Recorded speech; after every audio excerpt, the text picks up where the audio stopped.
Welcome to the 19th episode of SteeleWatching, which is a podcast for Remington Steele fans. My name is Sara, and I am one of the hosts.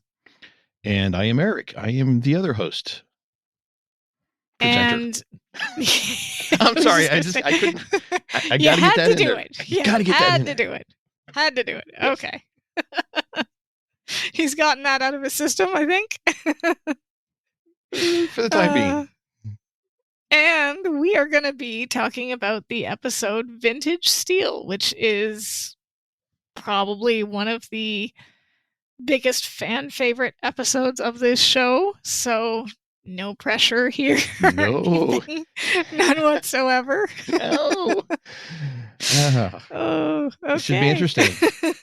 It's going to be, and one of the things I've noticed about doing this whole process is that, and one of the reasons why I mentioned my idea, which I will mention again, which is, hey, don't forget to think of your top 5 episodes and email us, because we're going to do a bonus episode where we talk about that. But one of the things that I've noticed while we've been doing this is that whenever we've talked about an episode, I've come away with like a completely different take on some of the stuff in the episode. Mm-hmm. And not just the talking portion of it, but the preparation for it as well. It just, I don't know, something about it is like you're looking at it specifically, not to criticize it, but to poke into all the nooks and crannies and the holes and find all the bits and pieces of it. So, yeah. So get down been underneath really the carpet into the dirt that you've been sweeping up under there for so many years. Yes, exactly. Yeah. So it's been really interesting because this episode is, I can't count how many times I've seen this. And going back to, just for a second, my quote unquote Remington Steele origin story, this episode eluded me for the longest time because when I started watching the show, it was in reruns on some obscure Canadian late night channel, and that channel only purchased the rights to seasons 3 to 5. So for, I think, a good couple of years, I hadn't seen seasons 1 and 2, and this episode was talked about all the time as like, you gotta see Vintage Steel. Vintage Steel is such a good episode. And so finally, a kind, generous, and I don't even remember who it was, but they're probably in the Steel Watchers Facebook group, fan mailed me, like physically mailed me, like we used to do back in the day, a VHS tape. And it contained Thou Shalt Not Steal, Vintage Steel, Red Holt Steel, and one other one. I can't remember what the other one was, but one other one that was considered to be like a particular fan favorite. And so that's when I finally got to see it. So there was a bit of pomp and circumstance to me finally getting around to this episode, which is kind of cool. So yeah, that's where I'm at. So it took me a while to sit down and actually start making notes for this, because I was like, again, there was a bit of intimidation in it. I was hoping not to screw it up.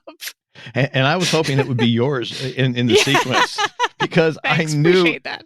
Well, no, it's because I knew you would do it a lot better than I would. Well, I guess we'll see. As far as the history of this episode, I did watch the series when it was first on, so I did see it, but I missed the release of the VHSs, the commercial VHSs. Yeah, I know there were some. Yeah, and there was actually two different sets of them that were issued from various places. And so after I had discovered them, of course, they were out of print. I had to go to eBay to try and find them. And from each version had Vintage Steel in it. And I believe both versions had, at least one of them had it. And that was the most difficult one to find and to buy. Wow, really? Because it didn't come up very often. And when it did, it tended to pull a lot of money. So yeah, that was a tough one to get because it is such a fan favorite. So it was basically like the Dogma of of Remington Steele, and how Dogma is like the hardest movie in the View Askew Kevin Smith universe to get because it's out of print. Okay. I am getting a blank look here. Okay. Right over the head. So Kevin Smith, who did Clerks 1 to 3 and also did like Mallrats, Chasing Amy, all of these films that are sort of set in a common universe, also did a film called Dogma with Ben Affleck, Matt Damon, and Alan Rickman was in it. It was an amazing film, but it kind of poked fun a little bit at the Catholic Church. And it got banned in a bunch of places. Like they boycotted it, and so now it's officially out of print, and it won't be like the producers, not Kevin Smith, he wants it, but like it can't be streamed anywhere either. So if you have a copy, you're lucky, and if you don't, you're out of luck. So actually, we have a copy. It can be bought on Amazon for $16.99 as a DVD. Really? Yes. Really? I had been okay. US, well, I US stand Amazon. corrected. I stand corrected because I had read that it was like not, you weren't able to get it. So anyway, this is not. Well, I'm. You may have not been able to for a long time. You can now. But yes. And like vintage steel, it's back. So. Yes. Absolutely. All right. So well, I'm ready whenever you are. So a couple of things I noticed. This episode, first of all, just the basics. It aired on March 15th, 1983. It was written by Susan Baskin and directed by Larry Elikan, I think his name is. I'm having trouble with that pronunciation. Susan Baskin, I looked into her because I was curious. Mm-hmm. And you did too. I don't think she's. Did you? Did you look into her as well? Yes. I don't think she's the first female writer on the show. I could be wrong, but I think we had another one somewhere earlier in the season. She didn't do much from what I could see. She did 3 episodes for Remington Steele. She wrote for Dynasty, as well as about 6 TV movies and a show I couldn't find much information on called Story Nosh that came out in 2022. So I don't know what else did you find? Because that was pretty much all I could find on her. Well, I was going the opposite direction in time. I was looking at what she had done before Remington Steele. Oh, okay. And what was interesting is that prior to Remington Steele, she had only written 1 script. And she didn't write the original story that script was based on. Huh. So this was only her. Well, let me clarify my statement there. This was only her second produced script. And wow. The one prior to that, which was a 31-minute independent short called Violet. That was her first produced script. And Vintage Steel was her second and her first original story that was produced. So that's like that's impressive. Yeah, that's like in baseball terms, you were a pinch runner your first time out, and then the first time at bat, you hit a home run. I mean, that's crazy. Guys, he's talking sports ball. Oh, no. There's a sports metaphor. I'm sorry. It just came out. I'm teasing you. Actually, I thought of you the other day because we went to this art gallery in our city, and you know how I told you that London, Ontario has the world's oldest continuously operating baseball field? Mm-hmm. We got a really good view of it from the art gallery because there was like a panoramic view from the. I took a picture of it. I'll send it to you. But it was. I get the metaphor. Sports ball. I get the metaphor. It is impressive how she managed to just craft this near perfect blend of comedy and just I'm at loss of words to describe how well she did this, but yes, the TV guide listing which is what I went with. Mm-hmm. The TV guide listing: a vintage caper involves Laura and Steele with a corpse that bobbed to the surface of a wine vat and keeps resurfacing in apparently unrelated places. And although I disagree that the places are unrelated, I loved the bobbed to the surface of a wine vat. And so that was what I decided to go with because I thought it was funny. Yes. So we're not bobbing for apples, we're bobbing for bodies. We're bobbing for bodies. The worst party game ever. Horrible thought. Yeah, really bad. So before we get into the actual episode, I had a question for you. Mm-hmm. Have you ever been to a winery? And if you have, what was your experience with it? Did you find a body? Was there a corpse? No. And I guess I haven't really been to a winery there. When my wife and I lived in Oregon for a number of years, long story about how we got there, there was a town called Tillamook, which has a huge, well-known cheese factory that we would always visit. I'm in. Cheese.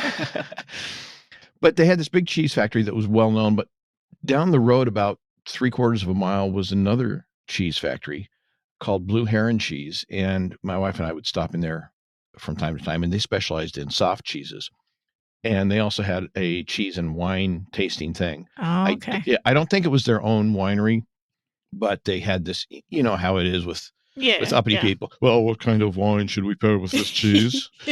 I don't know, Redford, but I'll use your best judgment. But so they had this thing, and that would be about as close as I ever got. Okay. And for us, like, we live in 2 hours away from Niagara Falls, which is hugely known for its wines. It's outside of California and Napa. It's like I thought it was known for a fall. Well, I mean, it's got a waterfall too, but oh yeah, that thing. It's got that big waterfall. Honestly, you've seen one, you've seen them all. But no, the wine sort of area around it, there's a ton of wineries, and there's like just everywhere you look. And so, I mean, we've been to a few, and I mean, I like tasting wines. I don't like necessarily hearing all the descriptions of the wine, and we'll get to that when they're interviewing Wilson and Claude. But like, I remember we went to one on Pelee Island, and Pelee Island is the southernmost tip of Ontario.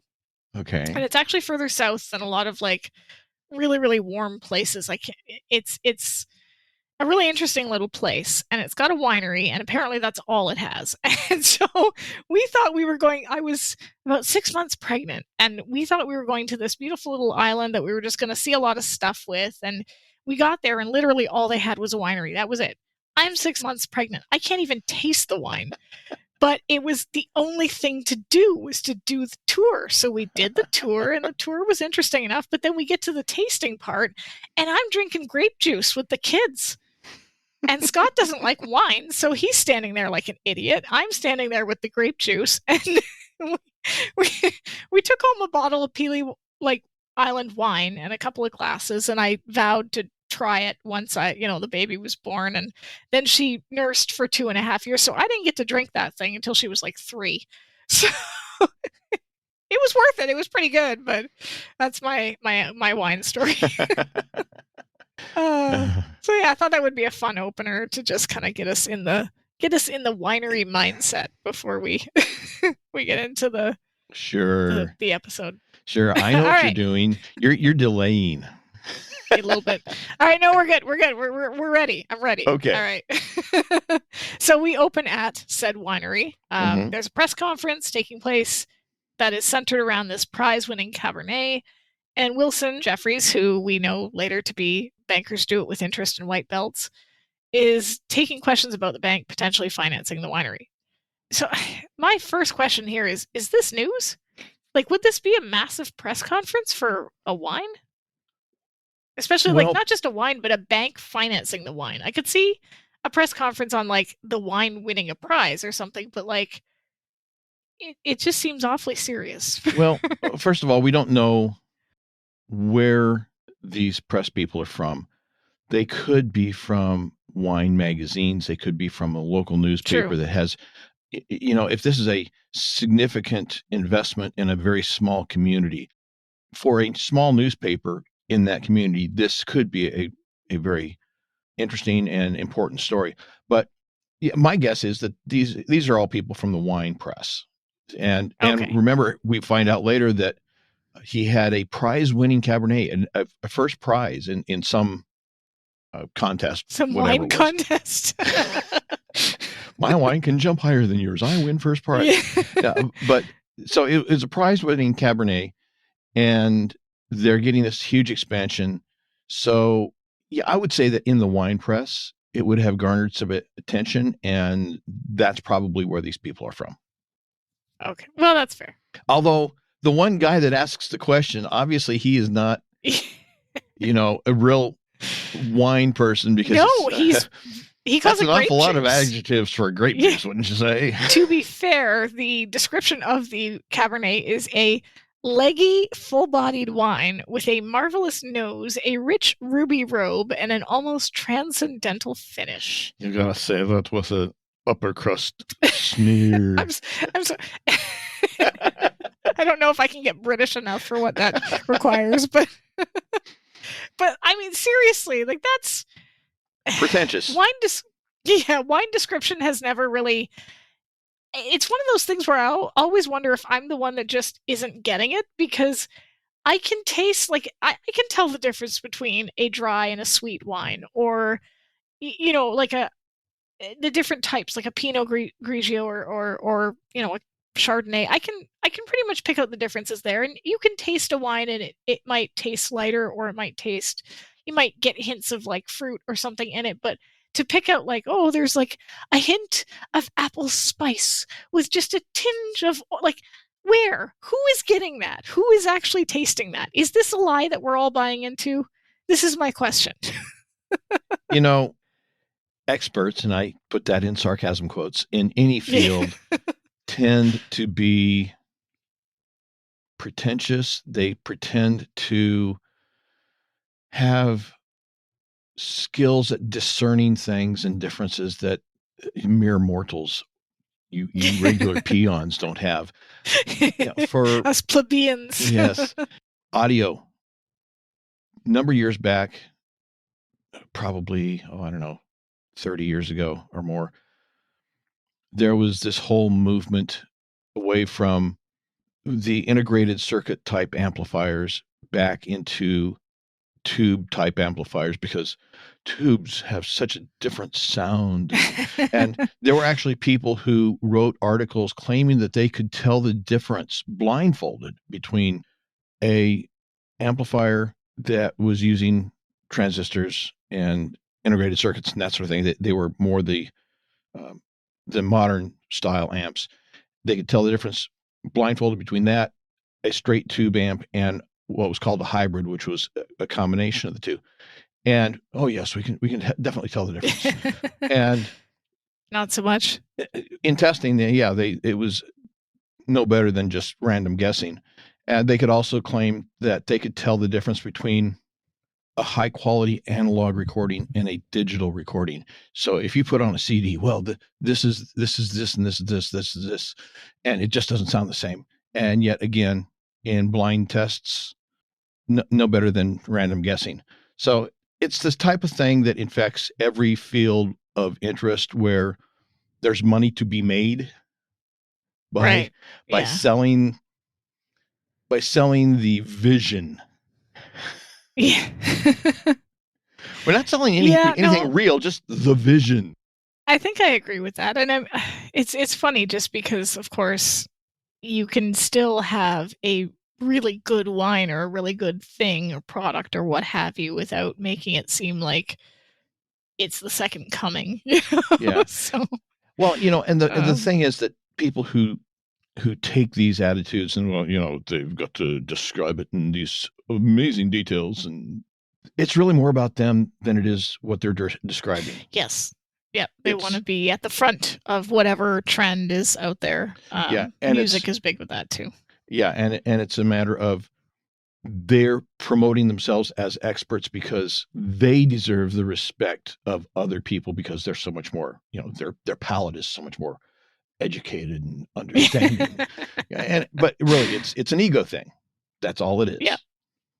So, and it definitely seems this way for the Cabernet for sure. Yeah. And Wilson, he turns it over to Claude, the man, quote unquote, supposedly responsible for the Cabernet, and he basically starts wandering up the stairs. He's kind of humming to himself. He dips a ladle in one of the vats, which is weirdly just open, and it pulls out a hand. Yes. Just your ordinary run-of-the-mill hand, just kind of sitting there. So that's not good. As I had asked before in, what was it, Steel Flying High? Or was it High Flying Steel? I don't remember. High Flying Steel. High Flying Steel, yes. Yeah. What was the audition process for this body? Yes, we'd like you to audition for a part. Yeah, we're going to throw you in a vat. We're going to stuff you into a barrel. We're going to throw you into the trunk of a car. Are you okay with that? Stick it out in the woods. Yeah. You're going to be stuck out in the woods. Poor Dress Harry. you up as a monk. Harry is probably the most active corpse we've ever had on the show, too. Oh, so absolutely. It was a part to be played for sure. And whoever did it only got extra pay for it. I mean, he didn't get a featured actor's pay. He got paid as an extra. Yep. Just a body hanging around being a body. So, so that's good. But he had a name, so at least he had that. Sometimes they don't get one. That's true. So Steele, we get a scene change. Steele comes into the office. He greets Miss Wolf, picks up a stack of papers. He asks if there's any matters of consequence that demand his immediate attention. She tells him he's holding bills. He drops them as if they're on fire. Yeah. Which is kind of funny. And then Bernice points out that there is someone there, but he's waiting for Laura, which is strange because they would all be waiting for Laura. I mean, ostensibly, some of them would be, quote, waiting for Steele, but they'd be waiting for Laura. But I guess it's specifically because he asked for her. And she tries to keep him from talking to Wilson, but of course, Steele is Steele. Not to be denied. And yeah, but and this is sort of the first part of the episode where we know something's off because he doesn't ask for Steele. He insists on speaking to Laura while he takes him into the office to wait, and then says, "It wouldn't be a Cabernet you're wearing, would it? One of the finest, or one of the best." Can you really tell like by the smell? No, but you couldn't. And honestly, I want to know how Wilson got the body out of that vat and into his car, first of all, because somebody would have seen that. I have to think somebody would have seen that. And then secondly, his clothing should have been way more stained with wine. This is red wine. Well, it's on his but there's a white part of the suit that had not a drop. And if you're dragging a dead body all the way from a vat of wine and putting it in your trunk, you're going to be cut. Like, it's going to be on your face. It's going to be on your clothes. It's going to be everywhere. So I think he should have been a bit messier, personally. That's just me. So I won't disagree. Yeah. He's obviously distressed. He tells Steele that he's a banker, pulls out his card, vice president of Mutual Guarantee, and then he just kind of starts ranting. And then mid-rant, he asks how Laura is, which is another question that confuses Steele. Yes. Yep. He says she's fine, tries to get back to the problem at hand. Wilson says it was his idea to diversify, find his winery. And Steele thinks that Wilson is on the verge of confessing, like, embezzlement, I assume. Right? Yeah, that's what it sounds like. Okay.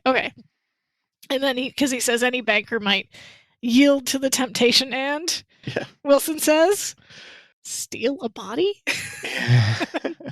Steele sits up straight and says, "You stole a body?" Which is just perfect. Like, that whole bit is just brilliant. And I gotta say, what do you think of the casting for Wilson Jeffries? I like it. I mean, I don't know this guy's any other of his work. No, I've never seen him in anything. He plays it well. I mean, he has this appropriate level of frustration and and randomness. Yeah, I agree. And I have some thoughts on him later that I'll get into when we get there. But they picked rightly. They picked this guy. He was a good choice because he comes across as a good. It must have been hard to find somebody, because this is her ex, right? This is the guy who left her. She's hurt, right? And we'll get into those issues as the episode goes. But, like, he has to come across as likable even after all of this, right? Because we have to sympathize with him as the audience. And I think they they just do a really good job. He does a really good job of being flustered, of needing help, of, clearly being somebody that Laura has unresolved issues with, but still wants to help. And then, of course, she comes into the office. She's in a good mood. She says good morning to Bernice. And Bernice that might be a little rash. And then she says that she won't be held responsible if Steele gets a client before her. Yep. She's done fighting him. Has she been fighting him? Because I kind of got the impression she'd given up. I don't think that there was much fight left in her, to be honest. Well, maybe at times there was still some fight, Yeah, I guess. It just, And it's kind of odd to see Laura get this upset this late in the season over him Mhm. seeing a client. Also, odd to see him at work this early. Well, that too. Yes. Like, how did he get there before her? Was there traffic? Because I got the impression he would like sleep until noon and come in whenever, but I guess he was there to look at the bills. Or she had been out doing something. He came in at his regular late time, and she was out doing something else and came in even later. So true, it could be that she was actually doing some work. Imagine that. Somebody in the office actually doing work. Maybe he was looking for pencils. I don't know. So, yeah, she comes into the office to see Wilson trying to explain what happened to Steele, and her equilibrium is shot. And Stephanie is so good in this scene. She walks in, she stops dead, and you can see on her face. And I'm trying to imagine what this would have been like viewing it without knowing ahead of time who he was, right? Mm-hmm. She knows this man. She storms out of the office. Steele goes after her. He said he thinks she's overreacting. Right? He points out, well, it's not as if this is the first time I've gotten to a client. And obviously that's not why she's upset, right? No. She storms back in, gives Wilson a piece of her mind. He tries to tell her he didn't mean to come back here. He had no other choice. And we've got this shot. And I got to credit the director for this, because we've got this sort of frame where Wilson's on the right, Laura's on the left, and Steele's in the middle. And he's looking back and forth like a tennis match, trying to figure out what the hell's going on, how they know each other, what they're talking about.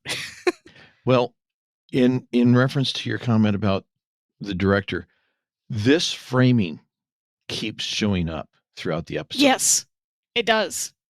It's various, really well various done. people, various combinations, various positions, but this 3-shot framing keeps coming back up. Yeah, and it's good. It's really good, especially because you've got Steele kind of like back and forth, you're trying to figure out who, and then eventually gets to say, because he stole a body.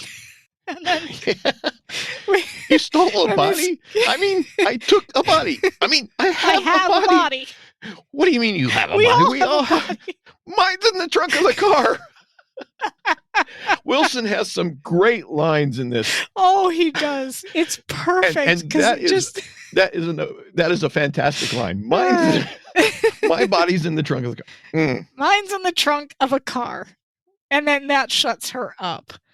And I kind of wonder here too, and I'll ask you, why do you think Wilson came back? Is it because he knew Laura would believe him incapable of murder?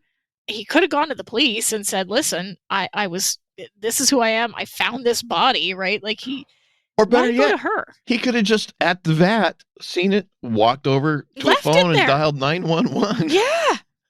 Which probably didn't exist at the time, but still, I mean, you call the cops. But yeah. Yeah. So why take it and go to her? The woman who he left, who it was a bad breakup. We know it was not a mutual thing. Laura didn't want him to go, from what we understand from the episode. So why go to her? Well, we find out a little bit later in the episode that he's concerned about the bank loan. Yeah. And because of the bank loan, he's concerned about his position at the bank. Because the two are tied together, and if the bank loan blows up and the winery blows up, all that deal, Wilson could be out of a job. So he's wanting to keep it under wraps. So, True. Okay, there's a reason why he wouldn't necessarily go to the cops. As far as going back to Laura, maybe Laura's the only investigator, the only detective that he knows. And because he knows her, he's, I'll take the chance. It was a rough breakup, but at least I know her and she knows me, exactly as you were saying. She will know that this is not, I'm not the kind of person that would do this. Yeah. And he knows that she has some discretion and would keep it under wraps, but we find out later she really doesn't. So, okay, True. Forget I was going to say that. I don't know. Yeah. No, I think you're right. I think you're right to a point that they live together. They live together for 1.5 years. You get to know a person when you live with them. And I don't think, this is my theory, I don't think he realized the extent of how badly he hurt her. I think that in his mind, they were two very different people, And true, I think this is true, that their relationship would not have worked out one way or another. He ended it, I think, in his mind it was inevitable. I don't think it was inevitable yet in her mind, and he didn't realize that. And so for him, he probably assumes that she's over it, right? That she doesn't harbor any hurt feelings or need any closure. And he, I'm assuming, thinks, okay, she knows me. She's not going to believe that I would have killed anybody. I got to go for help. I got to go to her for help. So that's my theory. But of course, they go out there, right? They're walking to the car. Steele still doesn't realize who he is, right? He's describing how difficult it is to pull a body out of a wine vat. And Steele comments on how the bouquet must have been overwhelming. And then, in an attempt to help Wilson out, he asks what size he is, right? And Laura replies automatically 38 regular. Which, of course, you mean still interesting that she still remembers Wilson's size. I've been married, 11, 12 years. I don't even know. And could not tell you what size jeans my husband wears. No clue. I'm not sure I could tell you what size jeans I wear. Know? Yeah. So that's fair. I was going to ask if your wife knows what size jeans you wear, but you mean funny. What size am I wearing, or what size should I be wearing? I just mean, like, if somebody asked her, she'd be able to reply as automatically as Laura could, because I couldn't. But it is a very well scripted way of cluing Steele into who Wilson is. Because, of course, he says, "You don't mean," and then she nods and says, "White belts, t-shirts that say bankers do it with interest." Can I interrupt right here? Sure, yes, please. There's several things I'm going to wind up probably interrupting with, because I've got these things that I'd written down that I wasn't sure exactly where to put them in, and it was going to be one of these, well, when the time is right, I'll know what situations. I got a feeling there's not going to be any right time for these. But you remember we've talked about in the past about the differences between TV shows now and TV shows in the past. How now with streaming and the ability to watch episodes in sequence without missing one based on your schedule, because it's not like it was in the old days. Well, it's Thursday night. It's at 9:00. Yeah. And if you miss it, you're out of luck. And how back then they can't do what they can with the stories, have these long story arcs and such, because if you miss that one episode, you'd lost. Forget. Or you wouldn't know. Yeah. And so you would wind up losing the audience. This script is about as close as you could get back then to what we have now, because that's true. This is a script that by itself you can watch and enjoy and follow everything that's in it, but it's built on that previous reference in. It was the one with Sheldon. Yes. Signed, Sealed, and Delivered. Signed, Sealed, and Delivered. Yes. Yeah. So it uses a very, very passing reference in Signed, Sealed, and Delivered to build on for this episode.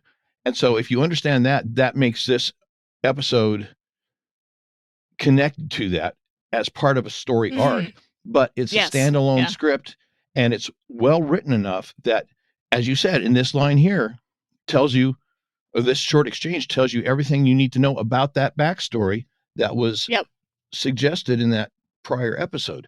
So this is an example of somebody who did a kind of a story as close to what you could do now, but back then with limited capabilities. Yeah, no, I completely agree with you. And it's, as you said, really well done, because you've got something that rewards the audience that did see it, right? They immediately remember that reference to white belts, t-shirts that say bankers do it with interest. But even if you haven't, as you said, seen that episode, there's enough in there that allows you to put two and two together. Obviously, she's kept this man's clothes. She knows this man. They've been involved. And there's an animosity, at least on her part, towards him. So it puts us, if we don't know, it puts us in Steele's position and allows us to figure it out along with him, which is really fun because his reactions are really, really funny. Like, they're just really well done. And I think his character is really well handled throughout this entire episode, and there's other parts where I'll pick up on that. But Wilson is shocked that she kept the clothes. Mm-hmm. We've talked about this once already. Yes. Does this further sort of reinforce my theory that Wilson didn't really realize his impact of their relationship? And why does she still have the clothes? Well, your theory is the only real good explanation, that it impacted her enough that she couldn't bring herself to get rid of them because she couldn't deal with because in the handling of them, it would bring all of that back. Now, it does beg the question, why were they so available? They were either hanging up in a closet or they were sitting in a dresser drawer somewhere that Sheldon could have easy access to them. So, yeah, I mean, there's some definite questions there that need to be asked, but your theory that it was so impactful on her that she just couldn't bear herself. It's kind of like when somebody's spouse or significant other passes away, and some people will handle it by going through the stuff and getting rid of it and sorting it out. Yeah. And other people will just, it's in the closet, I can't deal with it. And they don't, and they never go back to dealing with it. So it's the same type of thing, I think. But yeah. I think you're right, especially because I think this episode is about Laura, excuse me, searching for closure. And she never got it, right? She never got that closure. He, from what we understand, just said, okay, it's not working for me, I'm going to go, and then left. Mm-hmm. And so my guess is that probably not with much conversation either. Probably not. No, I got the impression it was very one-sided. And in that, I'm guessing that she maybe felt, maybe subconsciously, I don't even think this is maybe a conscious thought, that once she got rid of those clothes, that closure was gone. She would never get it. So I don't know. That's just, it's a weird, like, I don't think it was as obvious, like, intentional thought. It might have just been in the back of her head. She might have told herself it was just, I'll do it tomorrow, it's an errand or something. But like, as you said, when somebody loses someone, however they lose them, whether it's a death or sometimes getting rid of that one last thing can make it more final. And so they just don't. They put it away. It doesn't exist. In this case, it was readily available, and I think that was for the sake of plot, but yeah. And then we get Steele's reaction. He's pretty shocked that this is the guy that she lived with. Do you think it's because he isn't what he expected, or did he just not expect to ever come into contact with this man? Like, what kind of man do you think Steele expected that she would have been with, considering that he had a t-shirt that said "Bankers do it with interest"? Well, I think both of those are the case. I think he was surprised that he would encounter Wilson, although prior to this he didn't know his name. I think he was surprised that he encountered him. But I think also, white belts, t-shirts say "Bankers do it with interest." This kind of creates this image of a person that this guy isn't quite match up to. The white belts, usually I think disco. I think Miami Vice. Okay.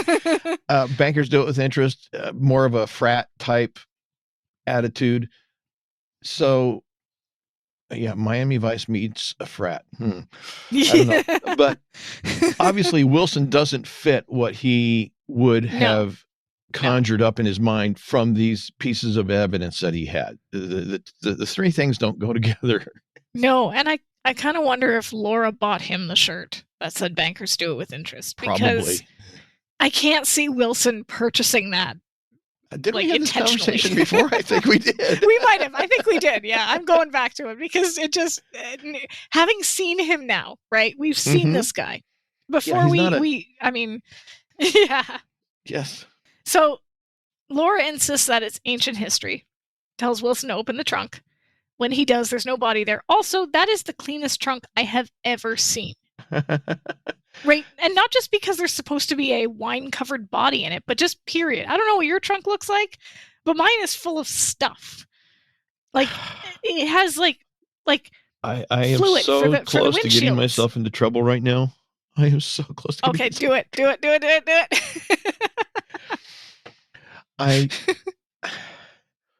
I have in the past, not so much now because things have changed a little bit, but I have in the past.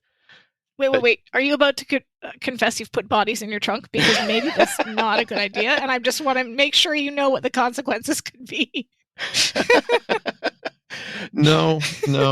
Okay, good. Keep going. Let's see if I can make this a little more generic. I have noticed that certain people use their cars as closets. And I have made comment about that to people in the past. And because it's just everything just dumped in there and just kind of left for extended periods of time, as you would do with the bottom of a closet. Yeah. And that's about all the further I'm going to dig that hole. To be fair, to elaborate the contents of my trunk, this is all my husband's doing, first of all. He insists that, and to be fair, he's right. We do need jumper cables. You have to have those. We have a brush for when it snows, right? We have a bottle of water just in case we need it to pour on the windshields or whatever. And we have fluid for the windshield wipers and just a couple of odds and ends that you might need oil just in case, right? So we've got a little box of like stuff that you would need for the car should you encounter trouble with your car. Okay, fair enough. Currently, as well, there are some grocery bags, because when we go grocery shopping, I always forget the bags, so leave them in the trunk. And at the moment, there are a couple of like sleds, a little magic carpet and stuff, because we sometimes go sledding. That's it. That's what's in the trunk. So I'm not using it as a closet. But yeah, you're a beginner. I'm just starting out, huh? You're a rookie at this. Hey, no. I think that's pretty. Put the shovel away. Stop digging the hole. We have a 7-year-old. I think that's pretty good because the interior of our car is pretty spotless. Like there's no mushed up Timbits in between the seats or crackers all over the place or pop cans or fast food or anything like that. I don't have that kind of a car. But bite my tongue. Is that your car? Is that what you're saying? No. Okay. No, I'm not saying anything. I'm not saying anything. All right. All I'm saying is I have never seen a cleaner trunk, and it looks like it just came out of the lot. It should have some evidence of a body. My trunk is in pretty good shape. My trunk is very, very close to what we see in Wilson's, minus the wine stains. There aren't any. The whole thing is just, granted it's black interior, so if there was, you probably wouldn't notice it, but yeah, there's no evidence that there was ever anything in that trunk. No, that's true. Steele suggests they refer, and the script, going back to that, the script says that it looks like a mess. So somebody screwed up somewhere. But Steele suggests that they refer Wilson to someone else. Laura insists that they are adults and she can handle it and she's over it. Do we believe her? Methinks the lady doth protest too much. Yeah, that's where I'm at on that too. No. She then asks him if he stopped anywhere between them. This is the part that doesn't. I'm sorry. I'm sorry to interrupt. You've heard the term, hate date? Yes. Or something to that effect. Hate other things too. Yeah. Yes. Where somebody does something out of hate of somebody else. Yeah. Yes. This is almost like a hate client. Yeah. She's doing it because she hates it, and this is her chance to get even with somebody. She's clearly still angry at him, and even though she's willing to help him, there's a part of her, I think, that because it's interesting that she would take this case, right? It's interesting that she wouldn't just say, you know what, we are not together anymore. I am not your go-to. Find somebody else to handle it. But she doesn't do that. No, because she's wanting to prove to Wilson and to herself that she is completely over it, and and I will do this. I will take this case to prove that I'm over you, and even if it kills me, I'll do it. Yep. Yes, and that's the vibe I got, that this isn't entirely meant for her. Like, she's doing this so that she can prove to herself that this isn't bothering her anymore. She is done with him. She's over him. He's just another client, which is clearly not the case, but she wants it to be the case, so she's just going to do it. The part that doesn't fit for me here is that when Wilson insists that the body was there, and she believes him, she asks if he stopped anywhere between the winery and the office, clearly thinking the body was stolen from there. And it turns out it was, but why did nobody assume that the body was taken from the parking lot? Wilson went upstairs. He was in the office for quite some time. Like, it could have just been taken out of the car there. Well, nobody there at the parking lot would have known that the body was in there unless it was somebody from the winery that had followed him. And that, I would think that would be pretty unlikely. So yeah, nobody there would have had any reason to do that. But, you know, Laura's response when they open the trunk and the body's not there, and Wilson says, "No, he was right there, I swear." And Laura's comment, "From a moving car," that hardly seems likely. Boy, is she dismissive of him? Yeah. It's just okay. Yeah, we know that you're angry, and this is kind of a hate date situation, but you know, wow, really dismissive there, Laura. To be fair, she does believe him, right? Like, she does actually. True. He's covered in wine. Steele suggests that maybe he was drinking and imagined it, or somebody was just passed out, right? He thinks that maybe somebody was just intoxicated and Wilson made a mistake. Mm-hmm. And Laura, this might have been later on that Steele says this, but either way, she's like, no. I believe him. So at least with that, she is dismissive of the body being taken from the car mid-ride. And then that's when Wilson admits he had to stop. So, but in general, I think she believes him, and she kind of goes with it as far as one would be able to go with it, given the circumstances. Yeah. So they get in the car to go looking for the body. This is interesting. Laura is driving with Wilson. Wilson immediately gets into the passenger seat, and Steele immediately takes a seat in the back of the Rabbit. It's almost as if he knows the importance that Wilson must have played in her life, and rather than acting jealous or possessive, he simply remains an observer, hoping to almost like he's hoping to catch a glimpse of what makes her tick. Did you get that impression? I didn't really think about that all that much. I don't know. You know, if Wilson just got into the passenger seat by default, then Steele, of course, would have had no choice, because it's not a bench seat up front. But yeah, it's it's possible also that the reasoning for Wilson being up front was because, well, he's giving the directions, and it's easier to give directions from the front row passenger side than from the back seat. Although I'll refrain from making a comment about backseat drivers, but but you're right though. Remington does take that kind of observer position, and again, we have that three shot there. Yes, where he's in the middle. He's in the middle. Yeah, Laura and Wilson are the on either side, cross conversating between themselves in front of him, and he's kind of there as the third wheel. Yeah, and it's not the only, like, this isn't the only time it happens throughout the entire episode. Mm-hmm. Yes. Wilson is in the front seat, Steele takes the back seat, right? Which makes for some good comedy when she's driving. But it's I just kind of, it never occurred to me, but then watching it, I thought he should be in the front. This is his partner.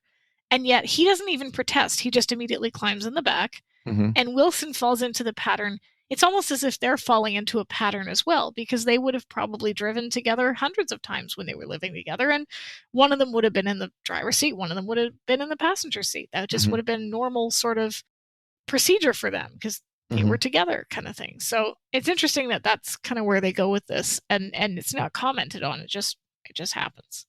Right. Well, and it's during this scene or this sequence where Laura or Steele starts learning some things about Laura. Yes. That haven't been there, because back into that reference that you were talking about, where he stops and Wilson says, "Oh, it was over here," or maybe it was over there. I don't know. It was so dark, and I had to stop. I had so much wine, and he makes the comment when Laura asks, "Did you see or hear anything?" He says, "I heard Harcourt tearing up a year's worth of work in 10 seconds. I hear the board kicking me out of the bank.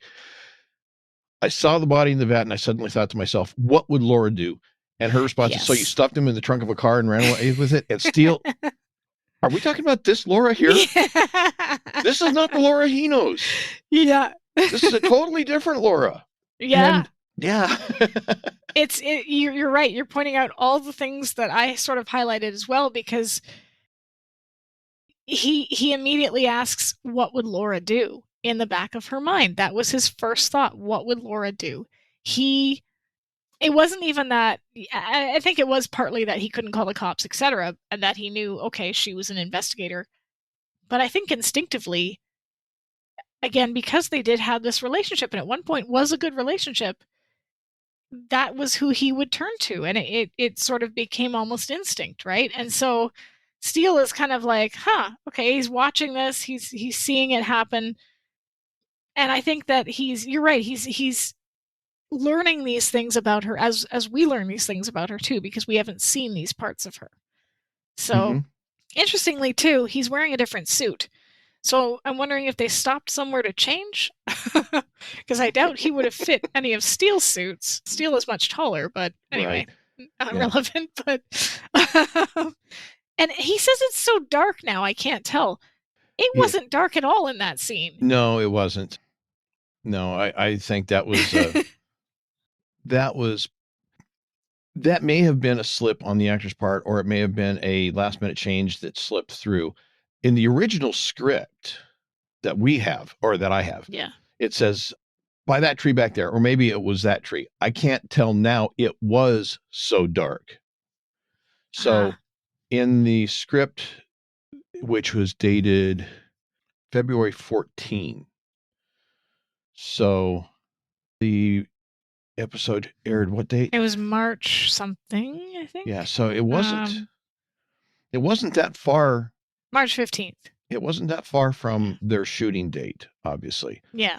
So there were some changes that understandably got made, and it could just be that line got rewritten and somebody didn't catch it, or he just misstated the line and nobody caught it. I think it might have just been he misstated the line, because it's easy enough to omit was and just say it's, right? So yeah, I think that might have been it, because it's obviously clearly not dark at all in the scene.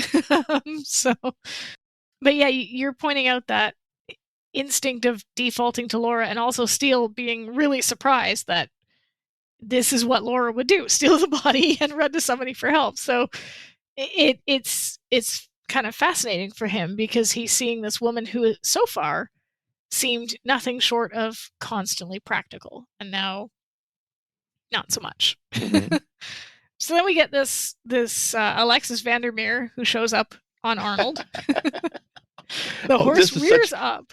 This is one of several great setups in this script for jokes that come up later on. Yes. I mean, and in some ways, this reminds me of some of the classic Jack Benny episodes, where they would do this. They would have some reference or comment at the beginning of an episode that it just, okay, that's what it is. And then later it would be referenced back and finish the joke. Yeah. And there's one in particular, we'll get to it, that is so flippin' clever, and just, it sets up the whole, it was all for, we'll get there. I don't want to get there too quickly. It's the perfect. Greatest groaner joke ever. It is, but the commitment to it is perfect. So we'll get there. They also pass a monk on the way, and I know that this episode revolves around the monks, but it reminded me of, we were driving through Maine, and this was the weirdest thing I've ever seen. We were driving through Maine, and I mean, Maine is weird enough, I suppose, but we're just driving down the road, and all of a sudden, anybody from Maine, we apologize for that comment. Actually, I love Maine. I do love Maine. We were driving through Maine, and I look out my window, and some dude, on his front lawn with a hose, he's watering his garden or whatever, in full 12th century monk garb. He's got the rope belt, the whole bit, and he's got like a Ford F-150 in his driveway, and like fully modernized house, and he's just out there. And I'm like, I remember saying to my mom, like, is this normal in this state? Do monks just drive their F-150s around? Like, if somebody from Maine wants to email us and explain this, I would love to hear it. because so far, immediately I thought of this episode when I saw it too, because I thought, oh, there's Harry. He's wearing water in his garden. But anyway, so they see this monk as they go past. And then, of course, like I said, Arnold shows up and throws Alexis Vandermeer off him. And she, of course, berates Laura for parking the car there. She tells him Arnold doesn't like cars. And when Laura points out it's a public road, she says, not when it runs through my land, it's not. Get it out of here. Is that true? Can she kick them out, like, of a road? Or if you've got a road that runs through your property, can you tell people to get out? Not if it's a public road, I don't think. And there are public roads that go through private property, and it's called the right of way. The government has certain rights of way that it imposes upon people, and I do use that word intentionally because most people don't willingly give the government access to their land. It's taken by fiat. They call them laws, but let's call it what it is. It's the government throwing its weight around and saying, you're going to give it to us because you don't have any choice. And so they put a road through some private property, and then that road and the space around it, so many feet on either side, is public property. It's the same with sidewalks up here. Right. So, the city will set up a sidewalk, and that sidewalk and a certain amount of space into your yard adjacent to it are public property. Now, in a curious twist, a city or municipality can make the homeowner responsible for the upkeep of that sidewalk. That is the case here. You have to it's yours. You pay to fix it. Well, no, it's on your property. But no, you have the right of way easement. No, it doesn't matter. We're back. Yeah. To be fair, here we have to clear driveways and we have to clear any like specific walkways, but they will actually plow sidewalks. So of course, the plows don't get out to the sidewalks until like days and days after the snow has fallen. So most people, being good neighbors, will take a shovel and will shovel the sidewalks out because we're not jerks. But technically, the city here is responsible. We have equipment that maintains the sidewalks and clears them from snow as well. Because like we have snow in the winter. But in a lot of places, if that sidewalk gets damaged or broken or something like that, a lot of places will make the homeowner responsible for fixing it. That's crazy. It is. And I've always been curious about that whole logic. But anyway, side story, rabbit hole. Okay. So it's literally the rabbit on this public road. So we are driving the rabbit through the hole. Anyway, so so they're heading to the winery, and Wilson says that he makes another comment with the way you drive. To which Steele replies, "What's wrong with the way she drives?" As she tears out of the road, knocking him backwards. What's interesting here is that we've never seen her drive this aggressively. She can drive. She can be aggressive when she needs to up until this point, but she's never driven this enthusiastically before. So is this a response? Is she becoming aggressive because Wilson is there? Or is this her emotions getting the better of her? Or is she sort of reverting back to the person that she used to be when she was with him? I think it's the first and the third. She's reverting to some degree, and she's mad. She's mad at Wilson, and she's taking it out on the road. And as Steele says, she's going to teach that road a lesson it'll never forget. And that was a great line too. It was good. And then when they get to the vineyard, I also she gets out. She says there's no use in dragging this out. She wants to be rid of Wilson as quickly as possible. And Steele says, has her driving always been this exuberant? And then Wilson responds with, if anything, it's improved. Well, a couple things right before that, between where Laura says no sense in dragging this out and where Steele asks that question, Steele says, would you mind, if you don't mind my asking, Wilson, when you and Miss Holt were and he says cohabitating. Yeah. I found that choice of words interesting. because Wilson is still kind of the prim and proper guy, and he Yeah. can't bring himself to say, "Well, we were living together. We were living together in sin. So we were cohabitating. Oh, so you were roommates." Yeah, Well, that's kind of what it sounds like. It does imply a roommate scenario rather than mhm, we lived together. We were a couple and mhm, we lived together. yes, You're right. And that actually kind of leads into my question here, which is this sort of permeates through the entire episode. So, why do you think Steele isn't jealous? He talks to Wilson without any bitterness or competitiveness. This is not like anything we've seen with Murphy, with the lawyer, all these other men that have shown interest in her. He has become he's not jealous. showing And interest in her. That's the thing, is Wilson is not showing interest in no, Laura currently. That's the difference. but they have this past that Steele cannot ever That's hope the to compete past. with. That's the past. Is And it I obviously mean, it was not a good past, because look how upset Laura is. There's nothing to be jealous of there. I don't know. I think, and I've seen this before in other shows, and maybe this is just something that I've seen happen in other narratives, but when this person shows up, having had this previous relationship that have no part of and never will have a part of, and it's obvious that it's over, but at the same time, even though Laura is hurt, Wilson is not behaving in a way that suggests that we don't know what he would do if he was given a second chance, right? He's not coming after Laura. He's not there to get Laura back. We know that. Mm-hmm. But he also doesn't seem to be, I don't know, he seems to exist in this weird place of here's this man that Steele has been trying to have this relationship with Laura for the bulk of the season, has not been able to, and this man had that. He had all of that.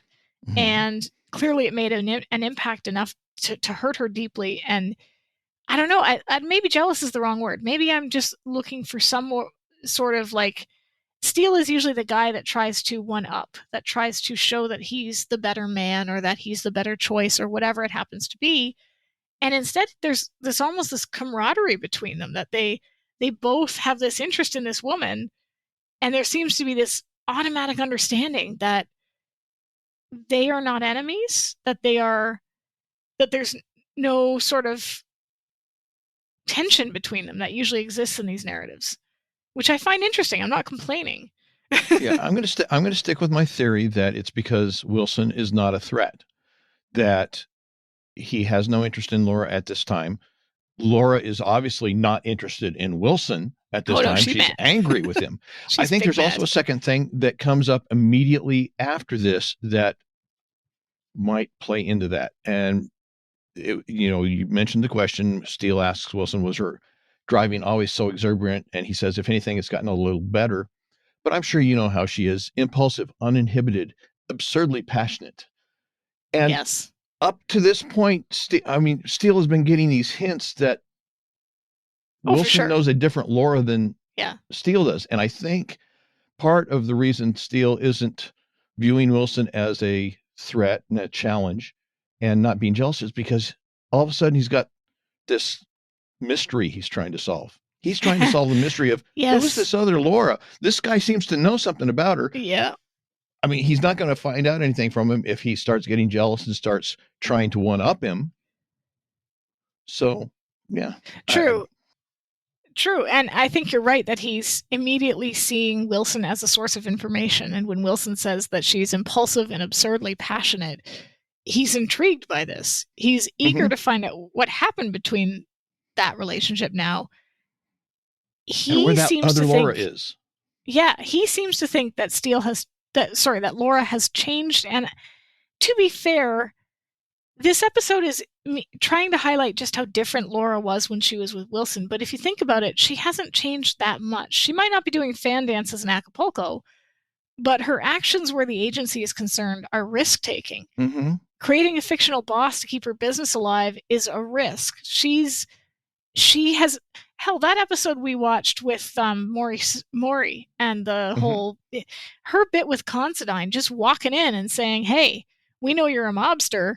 We like, she is a bold risk taker, maybe just not romantically anymore. And I think maybe there's the difference, is that Steele he's seen her be absurdly passionate about her job, about her career, her life in the way that it's set up, but he hasn't seen her absurdly passionate romantically. Not the way Wilson has. Mm-hmm. Well, I think Wilson assumes that Laura is still exactly the same way. Yeah. Which is why he makes the comment about it must be getting trying, or it must get trying at times for you to keep her in check. But I think what Steele has seen up to this point has been a veneer. And I think there have been times that he's gotten peeks underneath the edge of the veneer, but he didn't realize how thin that veneer was. You know, he thought, well, okay, maybe she is all cold and such on the outside. And way deep down, there's this other part of Laura that comes out once in a while. But I think maybe this is starting to show that, well, maybe that outer layer, that hard shell, is just like an M&M. It's just a hard shell, and immediately underneath there, in danger of sneaking out is that parfait. Parfait has layers. It's like parfait. Okay, whatever. But it's a Shrek joke. I did see that movie once. Yeah, onions have layers, but so does parfait. I think you're right. I think it is a very thin sort of, she's clamping down on the parts that might get her in trouble publicly. But what's interesting is that when Wilson says that line that you just mentioned, it must be trying keeping her in check, he's obviously referencing a boss, right? He doesn't really understand. He doesn't know that there is anything else between them. So he's talking to Steele as a boss. It must be trying. Right. It must be trying for you at times, keeping her in check. But I think it's kind of a telling phrase in the sense that I think one of the reasons that Wilson left was because he felt that, I don't want to say out of control, but he was not able to keep her in check in the way that he felt that she needed to be for a respectable banker's partner. And this is entirely his issue, because when the other bankers recognize her, they love her. She's Acapulco. She's great, right? This is Wilson's own inner issues with how he's perceived or how he perceives himself. And this is why I think they did such a good casting choice with this actor, because this could come off as really, really crappy as a human being, right? He could come across as the guy who couldn't keep his woman in check, or something to that end. You know what I mean? Like if he had played it wrong, but that's not how it comes across. It comes across as a guy who just crumbs across like little breadcrumbs. It comes across as a guy who just was not the person she needed him to be, and vice versa. He was completely out of his depth in a situation that he had no control over. And it wasn't that he wanted control over it. It's just he didn't even understand it, which kind of, I'm going to wedge one of my other questions in here, because as we're talking about Wilson and Laura, obviously they are so completely different. Oh, yeah.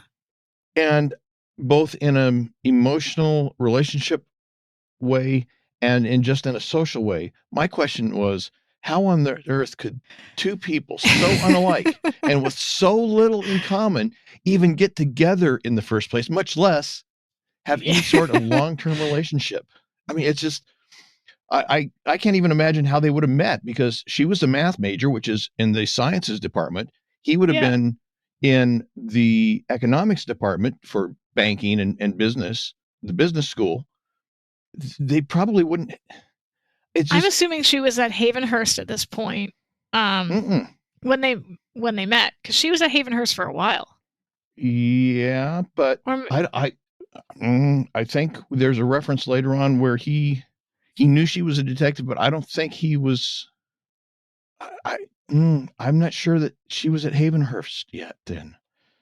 I mean, regardless of where she was, it's not hard to imagine why he would be attracted to her. She's gorgeous. If she was as absurdly passionate as is described, that could be. It's funny because oftentimes what attracts you to someone initially becomes the thing that you hate most about them when the relationship goes south, if the relationship goes south, right? I suppose. Like in his case, he's attracted to this wildly exciting, passionate, impulsive woman who is everything he's not and maybe everything he wishes he could be. But then eventually it just becomes wearying to him because that's who she is, but it's not who he is. And then vice versa. Her father walked out on her, and I don't like to pull the daddy issues card, but her father walked out on her at a young, impressionable age.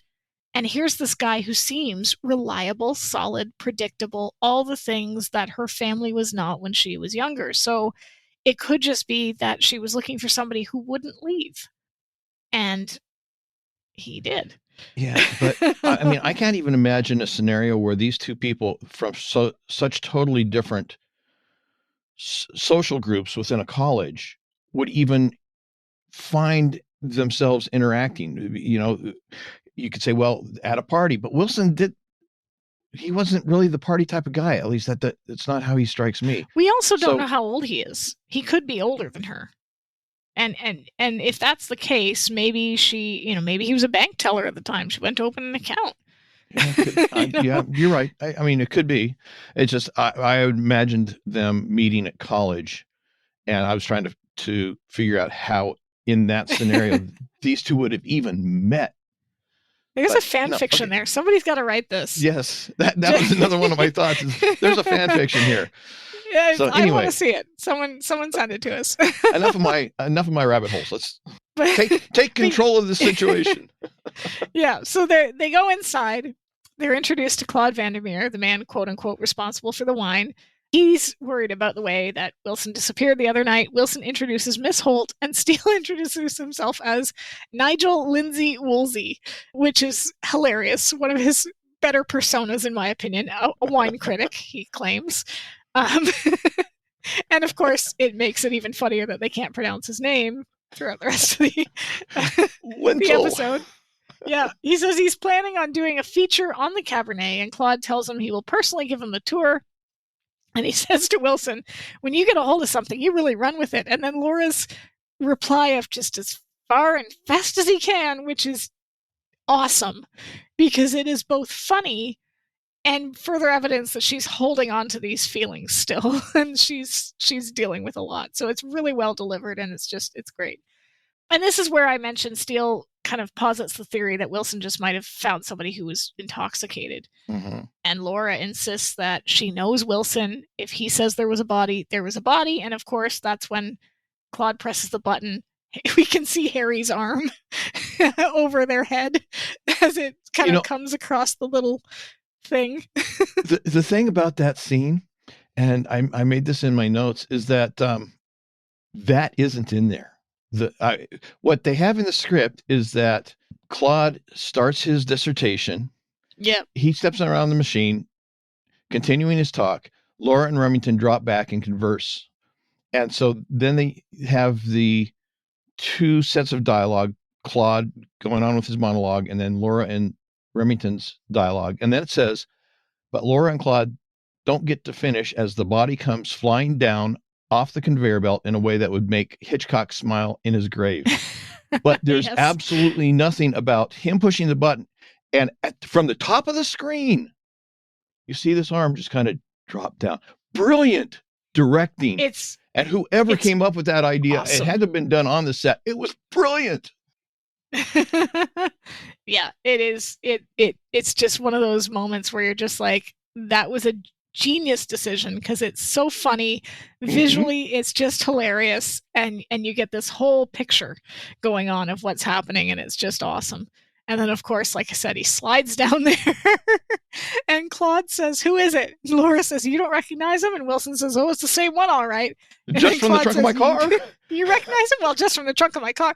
Comedy gold, this whole exchange. And and then Steele saying it looks like a blow to the head in his professional opinion, to which Laura steps on his foot. And Claude, that's not in the script either. That is not in the script either. It's just perfect. Like, for those who think that, Steele is that Pierce Brosnan is he's wonderful. He's hilarious. He's great at physical comedy, but Stephanie is so good too.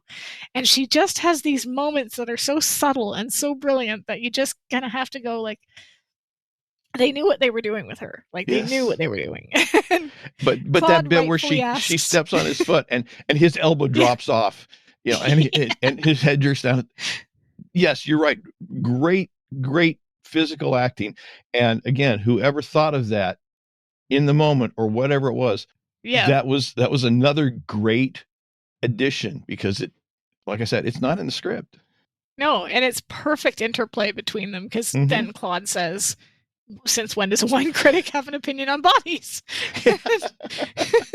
Which is a very good question. And I mean, given that we know he's the one responsible, it's also quite, it's interesting to watch how he reacts throughout this entire episode, right? He asks Wilson what's going on. Wilson tries to explain. Harcourt shows up. Wilson panics. With the guy panics behind him, yes. Yep. He begs Laura to help him. She immediately tells him to go and distract Harcourt. I mean, it's so interesting here because she's furious throughout the first act of this episode. She's mad.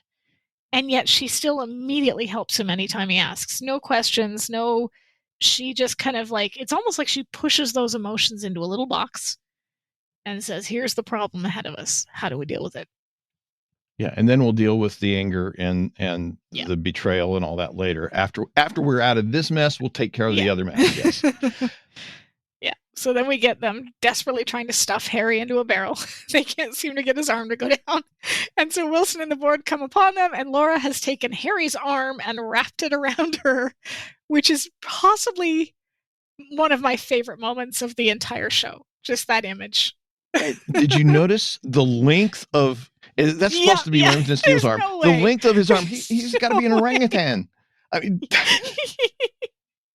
Yeah, he'd have to be like Kareem Abdul-Jabbar to have like the arms that are that long that are just like, you know, he'd have to be 6'5", or, you know, just it would not work. No. His hand would be down at or below his knees if he was standing up straight. And you've got this, they're standing there with these rictus grins, you know, and it's just so funny. It's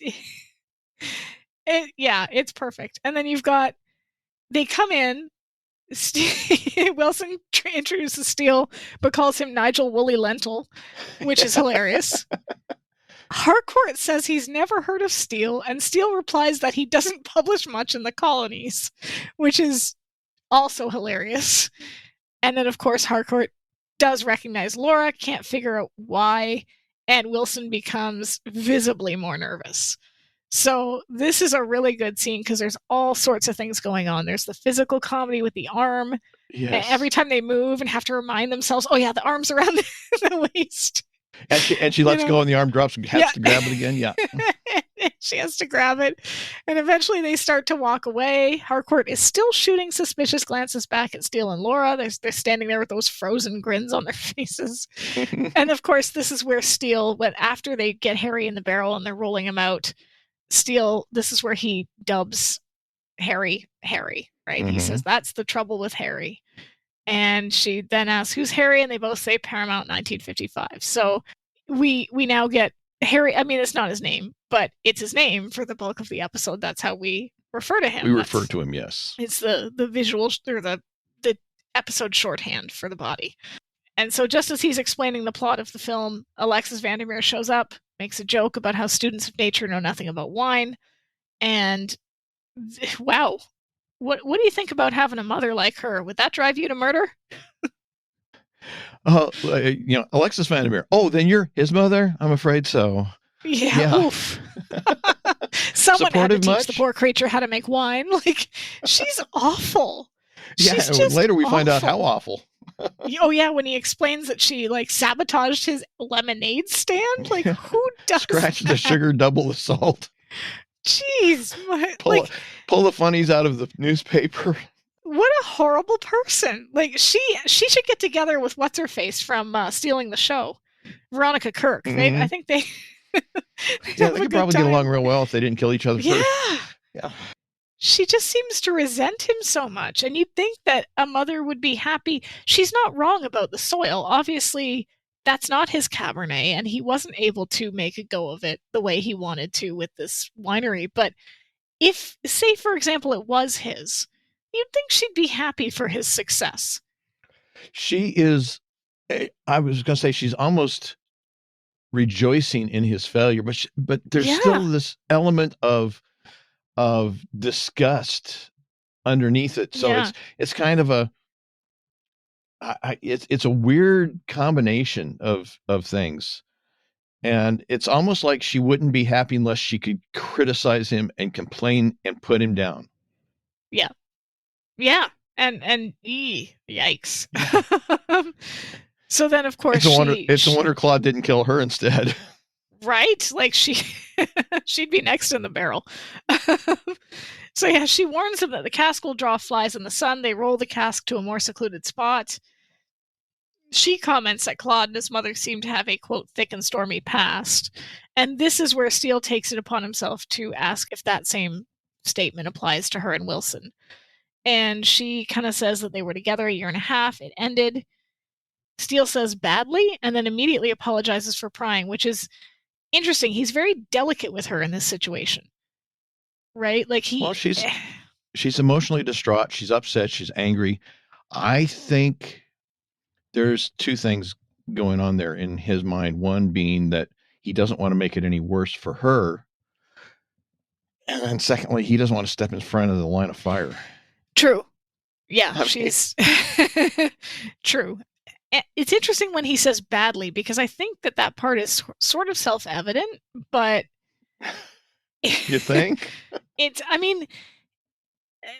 I would say probably 70% of relationships that end badly. I mean, very few end amicably with both parties saying, you know what, this just isn't working. And that's not to say they can't, because I have quite a few friends that were once relationships or semi-relationship adjacent. But for the most part, like when you live with somebody that long and you break up, it's probably going to be, there's probably going to be some feelings on one side or another.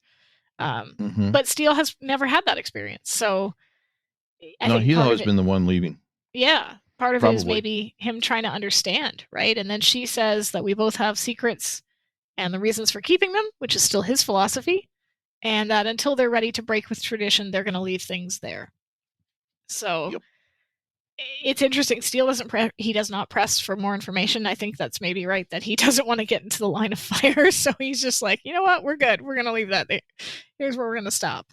But then, of course, they look back and Harry is gone. He is in the barrel and rolling it towards a hill.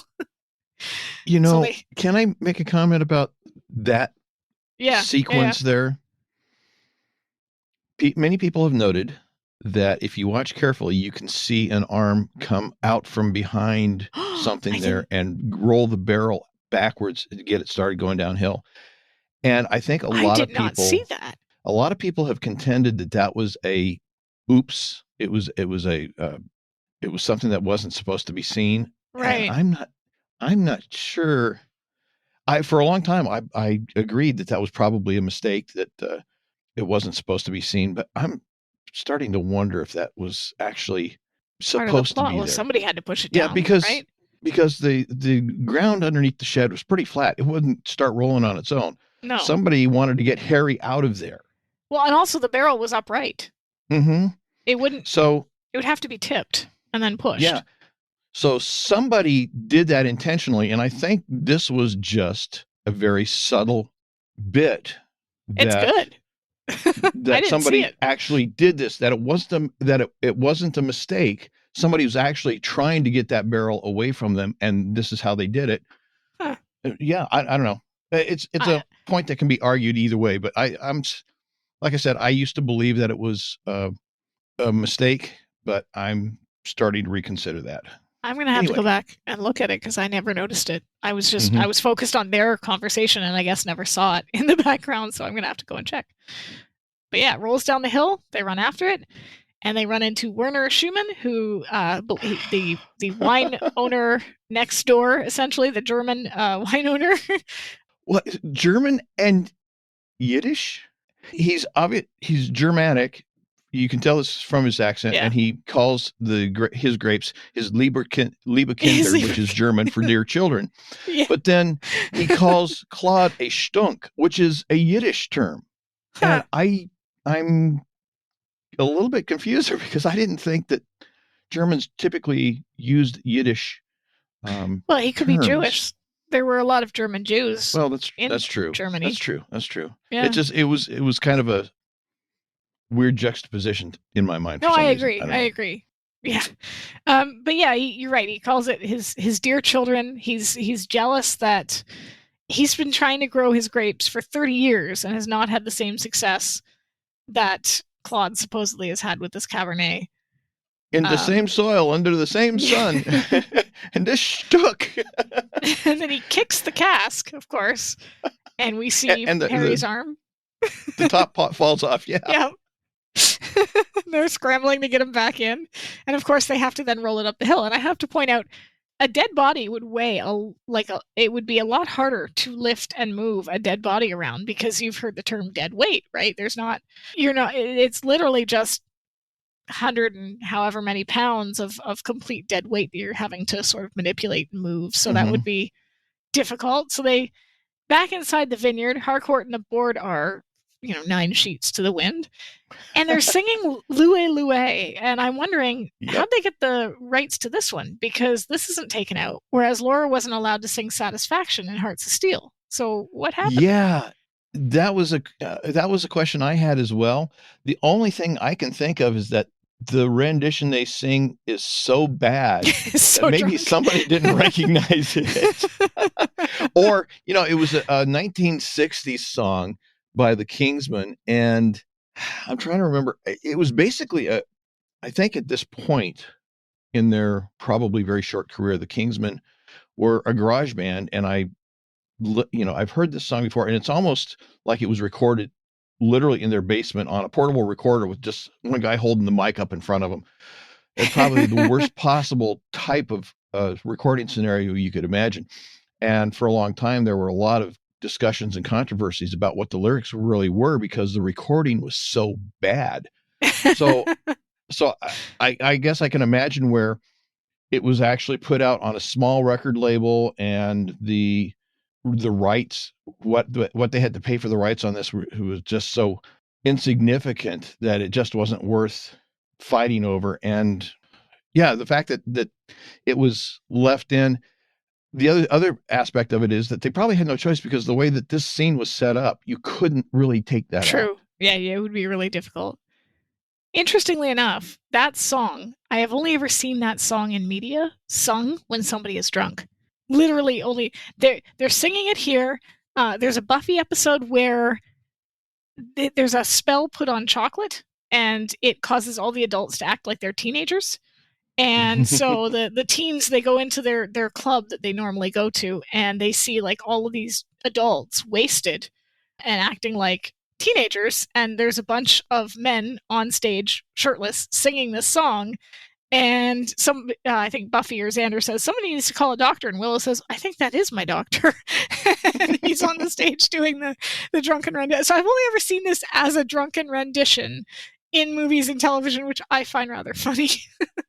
Well, like I was saying, the quality of the recording of the original was so poor that there was a lot of controversy about what the lyrics actually were, because you couldn't understand them, which makes it the perfect song to sing when you're drunk, because nobody knows what the lyrics are anyway. So how are they going to know if you get it wrong?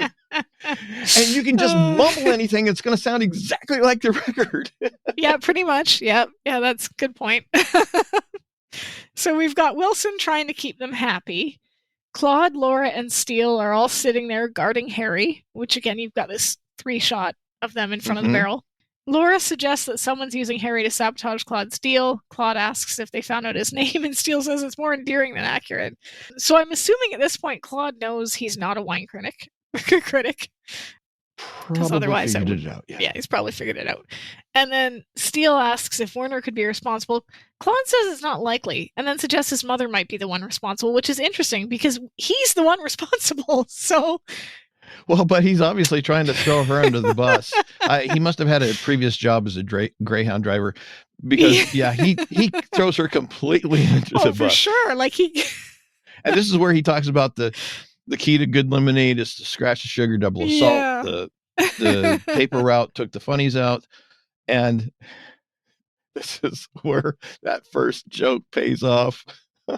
Yes. I wouldn't put anything past her, not after watching her drive my father Arnold to his grave.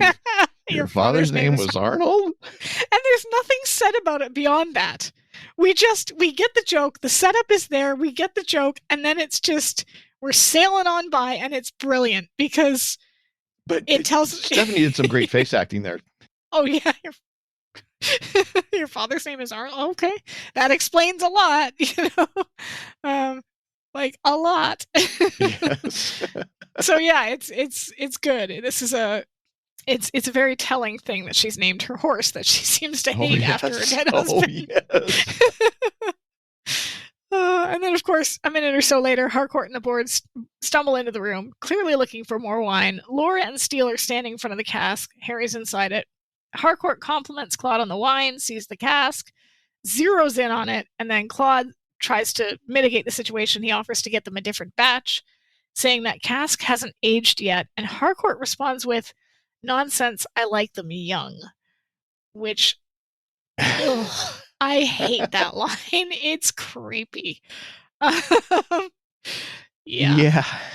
Did you get that feeling? Oh, yeah. So creepy innuendo. Yeah. Right there in my notes. Not just me. Awesome.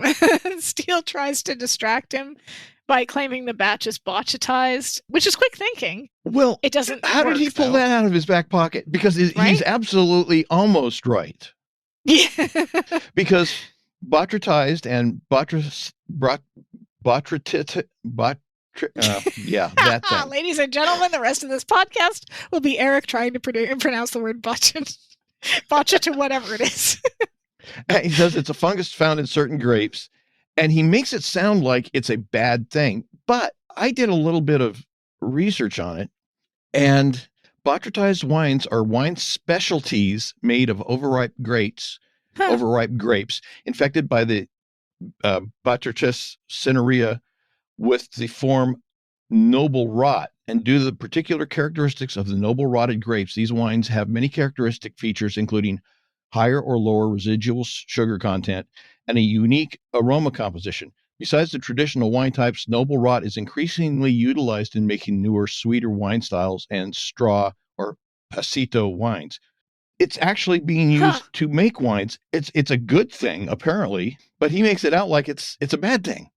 I'm starting to wonder if that's the process they use to make ice wine, because one of the things that Niagara, like I said, is and this is because it's pretty like specific to Niagara, the region, and essentially it's wine that is made, literally it is what it says on the tin, like the grapes have to freeze. It has to get below a certain temperature, the grapes freeze, and they're able to squeeze, and they can, the problem with ice wine is that because you're taking it from the frozen grapes, you can't get as much juice out of the wine, or out of the grape, sorry. So you can make it, but it's in much smaller quantities. So it takes far more grapes to make a far less amount of ice wine, and the wine is incredibly sweet.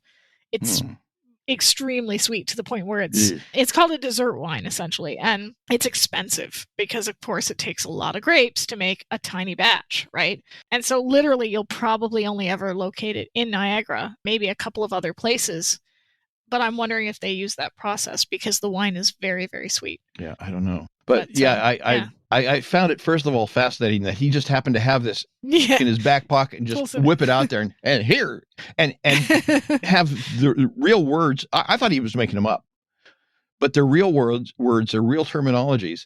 He just got their application kind of wrong. Well, he was probably assuming that Harcourt and the board would know sweet F all about wine, and he's right. I mean, they don't really pay any attention, but they also don't pay attention to him. They basically pull rank, and Harcourt does the typical, I'm the owner of the bank, we're the guys financing your loan, you do what I say thing. You know what I wrote about this whole scene with these guys? It's like they're a bunch of overgrown frat guys who have been pretending to be upright bankers, but really they're just a bunch of frat guys. Yeah, I wrote Toxic Boys Club, but same thing, right? And the thing is, I think this is something that Laura was partially rebelling against. I don't think that Wilson is the same as these guys. I think No, he's he's not. different. But this is clearly a world she wouldn't thrive in.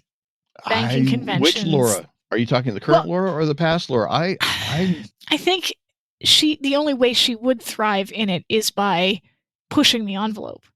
I don't think she could ever be the quiet sort of partner that Wilson was hoping she would be. Well, no, definitely not. But I think I think this whole attitude of these guys is, the party mentality. I think, referring back to the pilot, I think maybe Laura was a bit of the party girl back when, because yeah. Because like, what we see next. I'm not saying she wasn't. I'm saying that this is kind of like this whole lifestyle of being a banker's partner. Like, obviously these conventions were a bit out there, but this is something that she's using this to as her outlet. Like, I'm going to go wild and crazy. Why not? Who says I can't, right?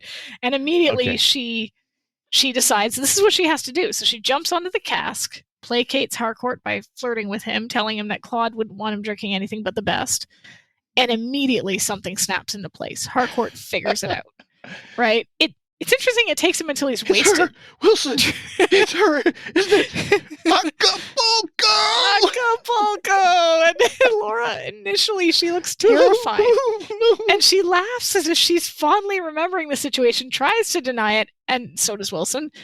But obviously, Harcourt is certain of it, and poor Steele is beyond confused. He doesn't realize that she's been to Acapulco. And Harcourt. That's his big takeaway from this. Yeah, I never knew you'd been to Acapulco.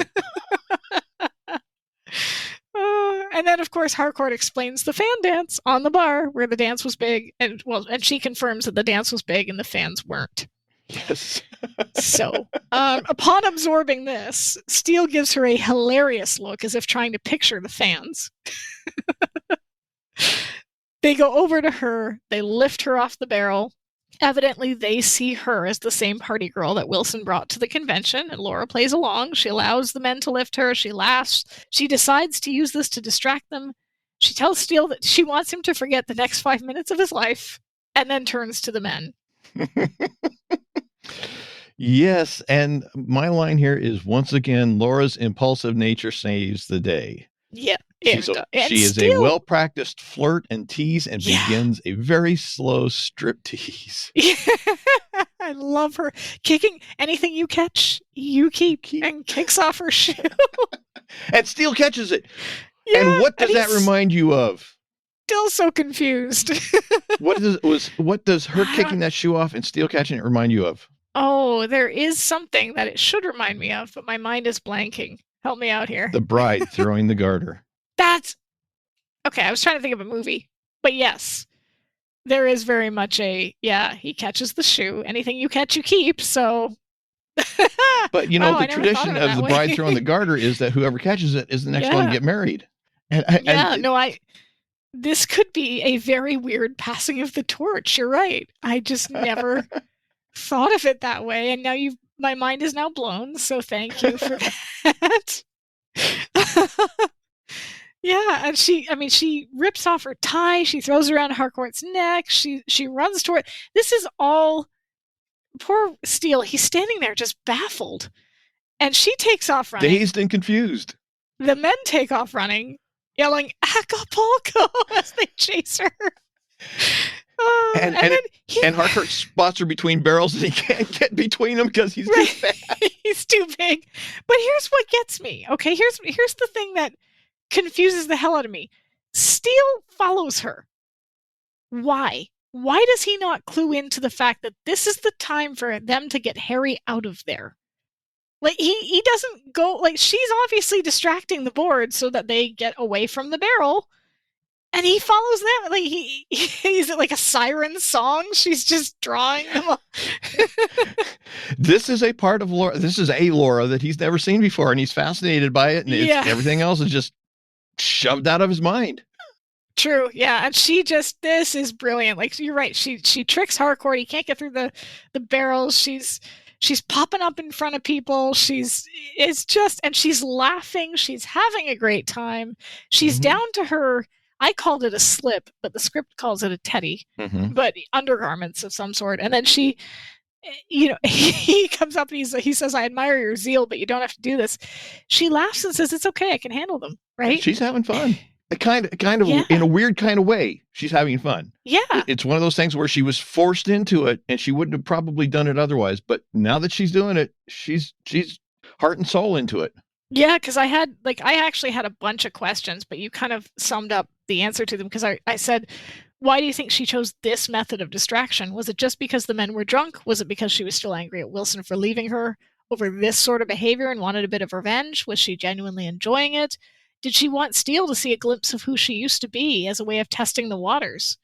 Maybe all of those things. Boy, yeah, that's so many questions, so little time. I know. I didn't expect them all to be answered, but like, this is my brain was sort of going, was this the reason? Was this the reason? Was it like, and I think it may be all of them, all of the above, right? Like, yeah. This is a part of who she is. She saw the opportunity was there, the recognition and memory. They had already remembered who she was, so she couldn't really deny that. And she'd been kind of suppressing this Laura for a long time. Yes.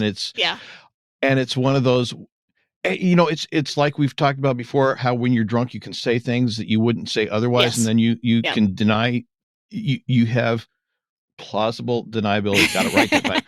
Later. Well, that's exactly kind of the same thing here, because she's got plausible deniability. She can say, look, I wouldn't have done this otherwise, except that the circumstances forced us to do something drastic.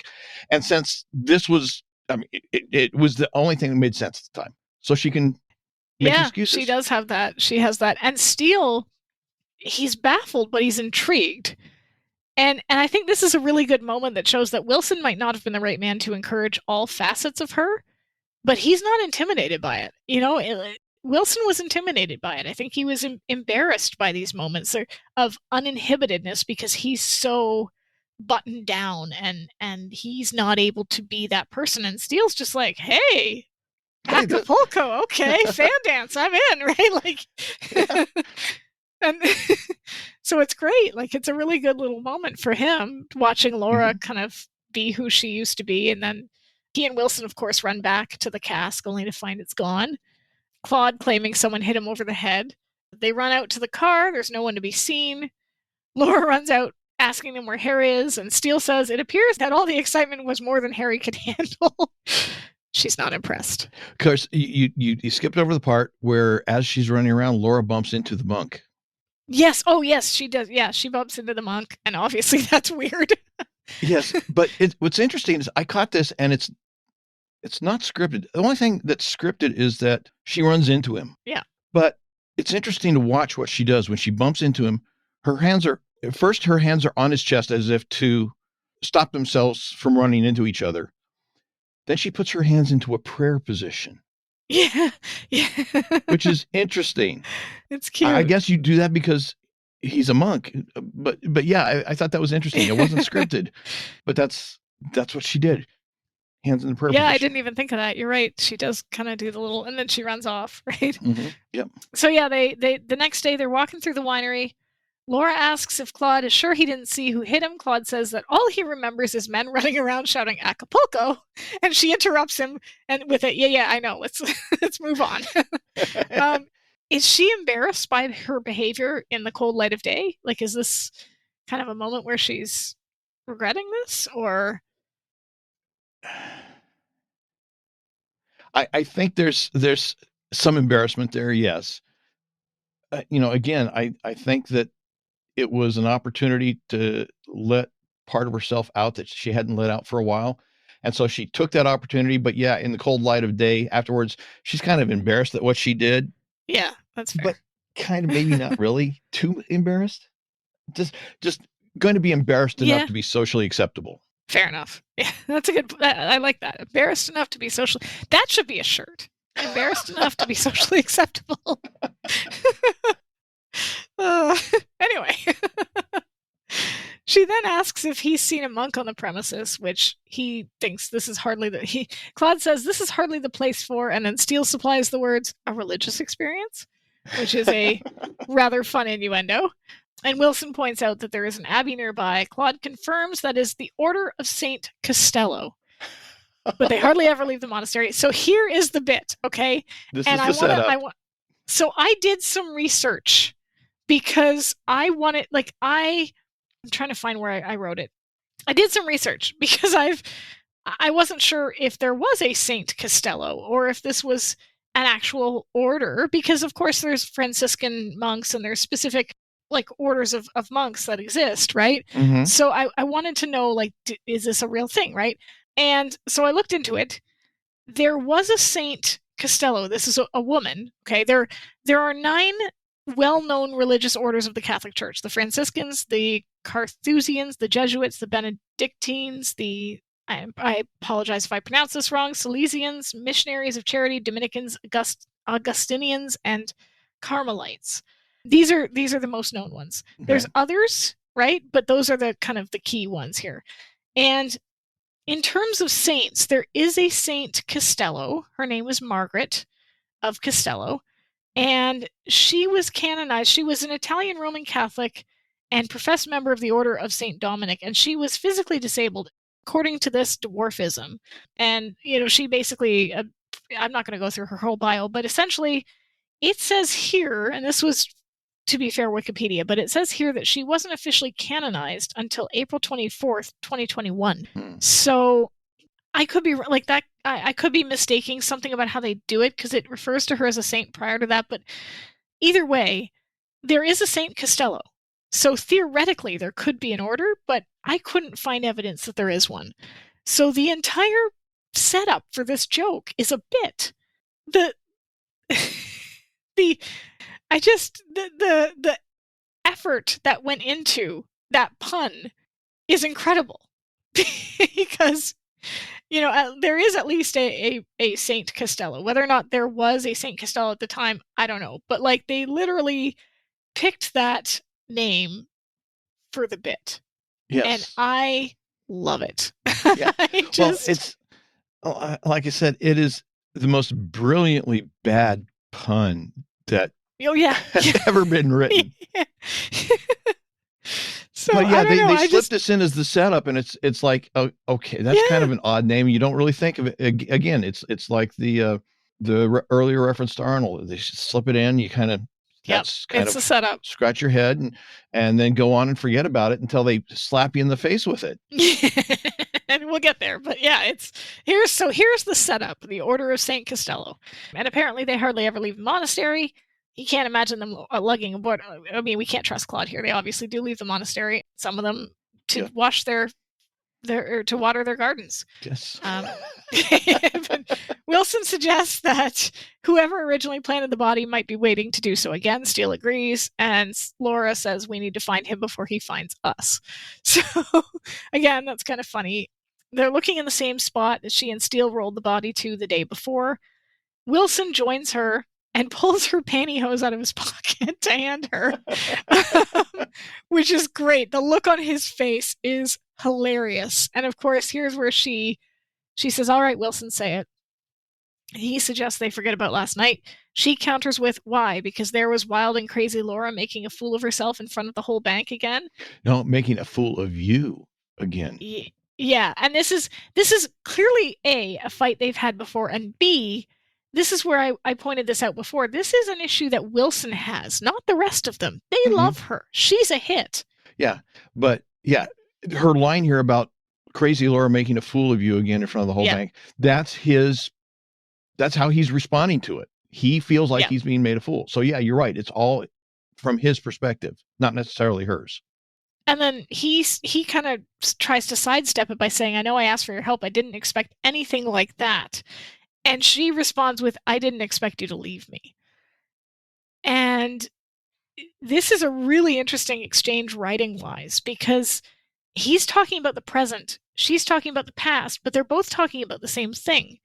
Because if like you said, he knows who she is and doesn't expect that she's changed, then clearly he should have expected, quote, something like that, because that's who she was when they were together. She was somebody who was unpredictable, who kind of went where where the wind took her, so to speak. And at the same time, she says, I didn't expect you to leave me, which she also should have, because they were two very different. It's a past and present conversation that kind of melds together and does it really, really well. Like, it's believable.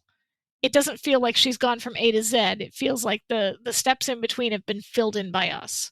Yeah, it's his comment though about, I know I asked for your help. I just never expected something like that. That might be because he didn't expect the entire situation to develop the way it had. He didn't expect. Who would, right? Well, yeah, exactly. and so he didn't foresee any of this, and so he didn't anticipate the board trying to get into trying to get a barrel of wine that just happened to have the body in it, and Laura being put into the position to have to do this. But yeah, it wasn't specifically or only her response to that situation. He just never expected the entire situation to blow up the way it did. Yeah. And definitely not for her to respond to the situation in that way. Yeah. No. And then it's interesting again, he says it wasn't working out, and she says, for whom? Right? And so this is the conversation they never got to have.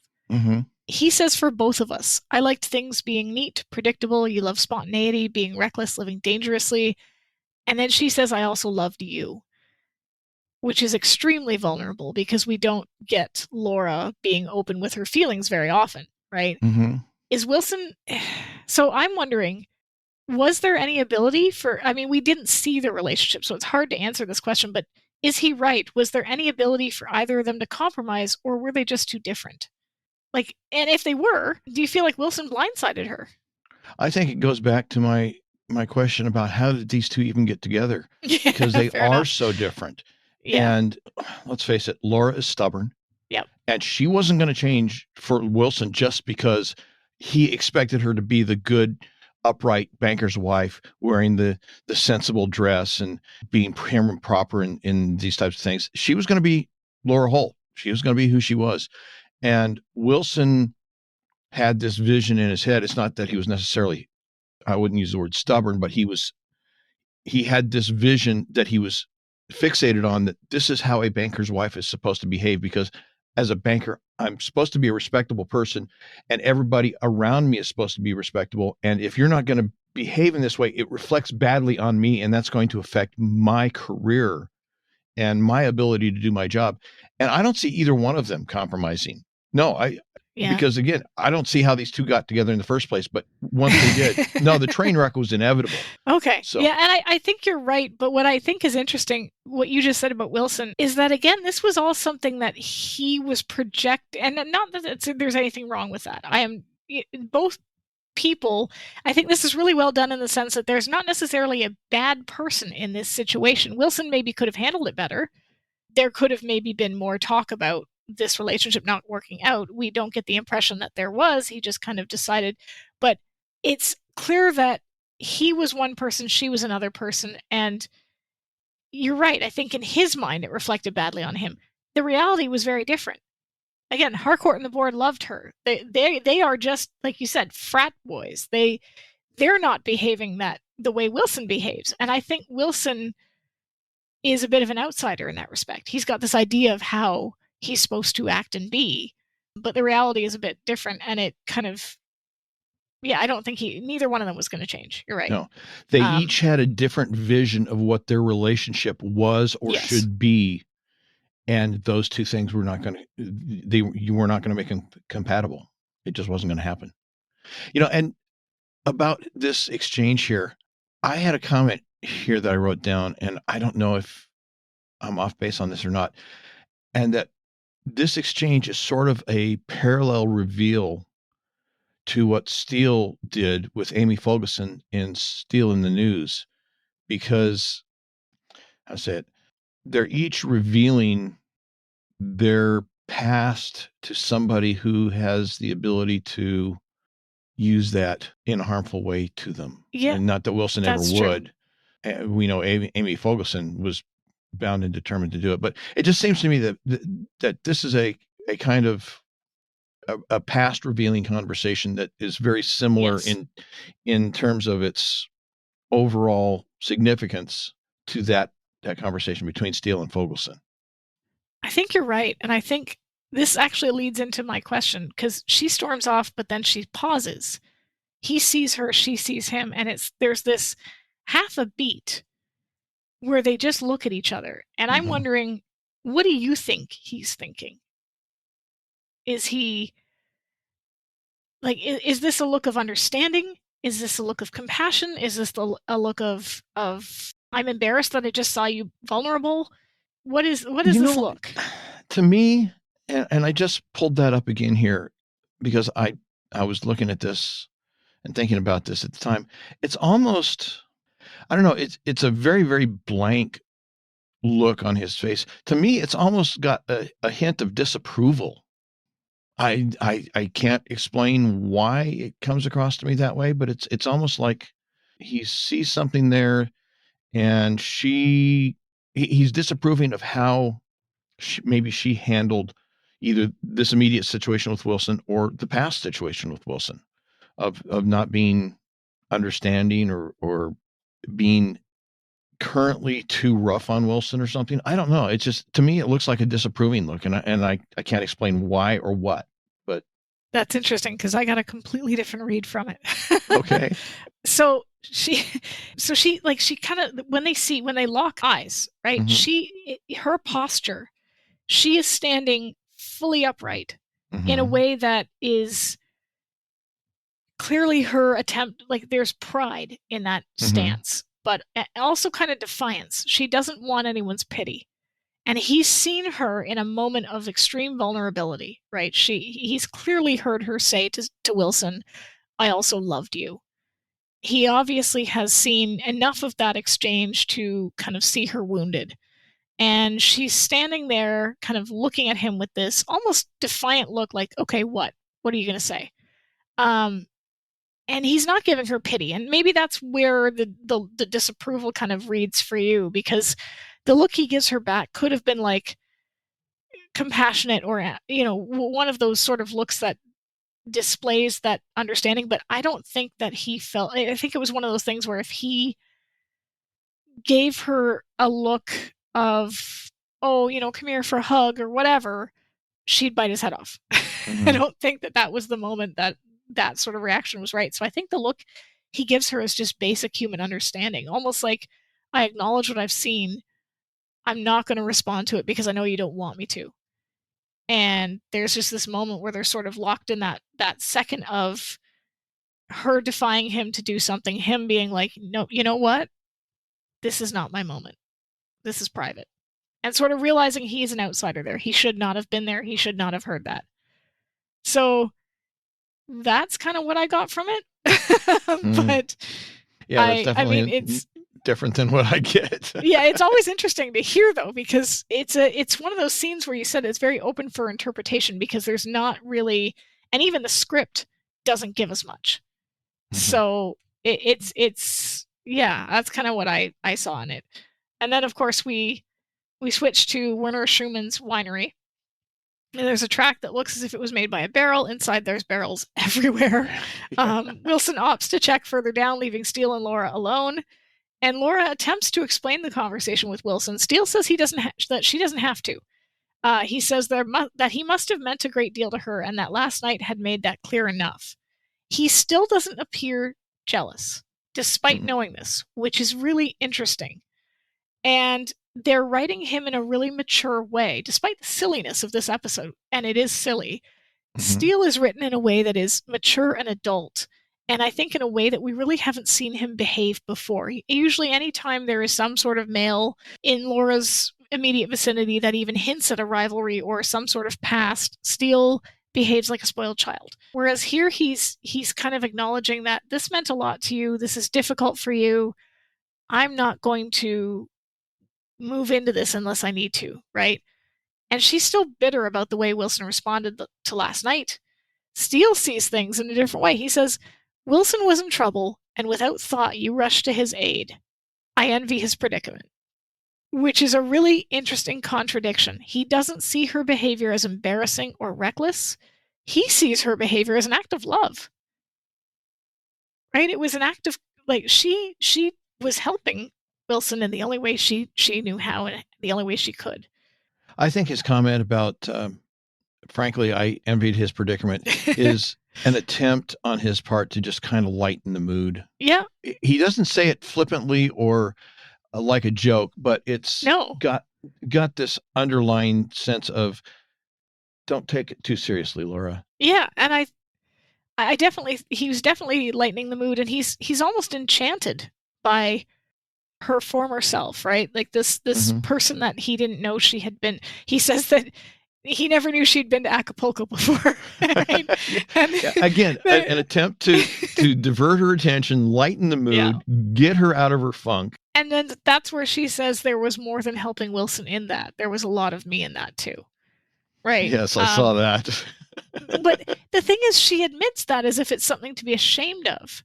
And she genuinely seems to fear that being her true self may somehow destroy what they have. Right? And well, it's already destroyed one relationship. She says exactly. She says it. That Laura already cost me one relationship, and I couldn't take a chance of her doing it again. And I think that's really, like, we get so much of Laura's personality here, of who she was and who she is now. I don't know if, and we've already sort of talked about how she's not really hiding, right? She might not drive as recklessly as she does in this episode or strip down to distract people on a case, but she's certainly no stranger to bold and reckless decisions. So I don't know. I think Steele has seen enough of her at this point that I don't think that, I don't know if, I think maybe this would be her own insecurities, because I think she knows enough about him that he wouldn't be put off by something like this, that he would find it exciting, right? This is the kind of guy who breaks into museums on cases for, you know. The tag to this scene that isn't shot, but that is in the script that we have, is after she says that Laura's been hiding. She already cost me one relationship. I couldn't take a chance on her doing it again. Remington says, you suppose she might be planning a comeback? And Laura says, well, I don't know why. And then Remington says, I have a feeling she's the one who created Remington Steele, and I'm looking forward to thanking her in person. I love that line, and I wish they had kept it. I wish they had kept it. That was such a great line. And I'd love to know the logic that went into cutting that, because it's just, but that's unfortunate. They had to hit that, 42 minutes and 37 seconds or whatever it was. And so, And of course, that's when the barrels come down on them. Hey, you know where the best place to hide a barrel is? Or best place to hide a needle is? Not in a haystack with a bunch of other needles. In a barrel stack? That's what Werner did. He hid the needle in with a bunch of other needles. Yep, it's true. And then, of course, Steele knocks Laura out of the way. They run out of the winery after the culprit. They see the truck with Harry and the barrel driving away.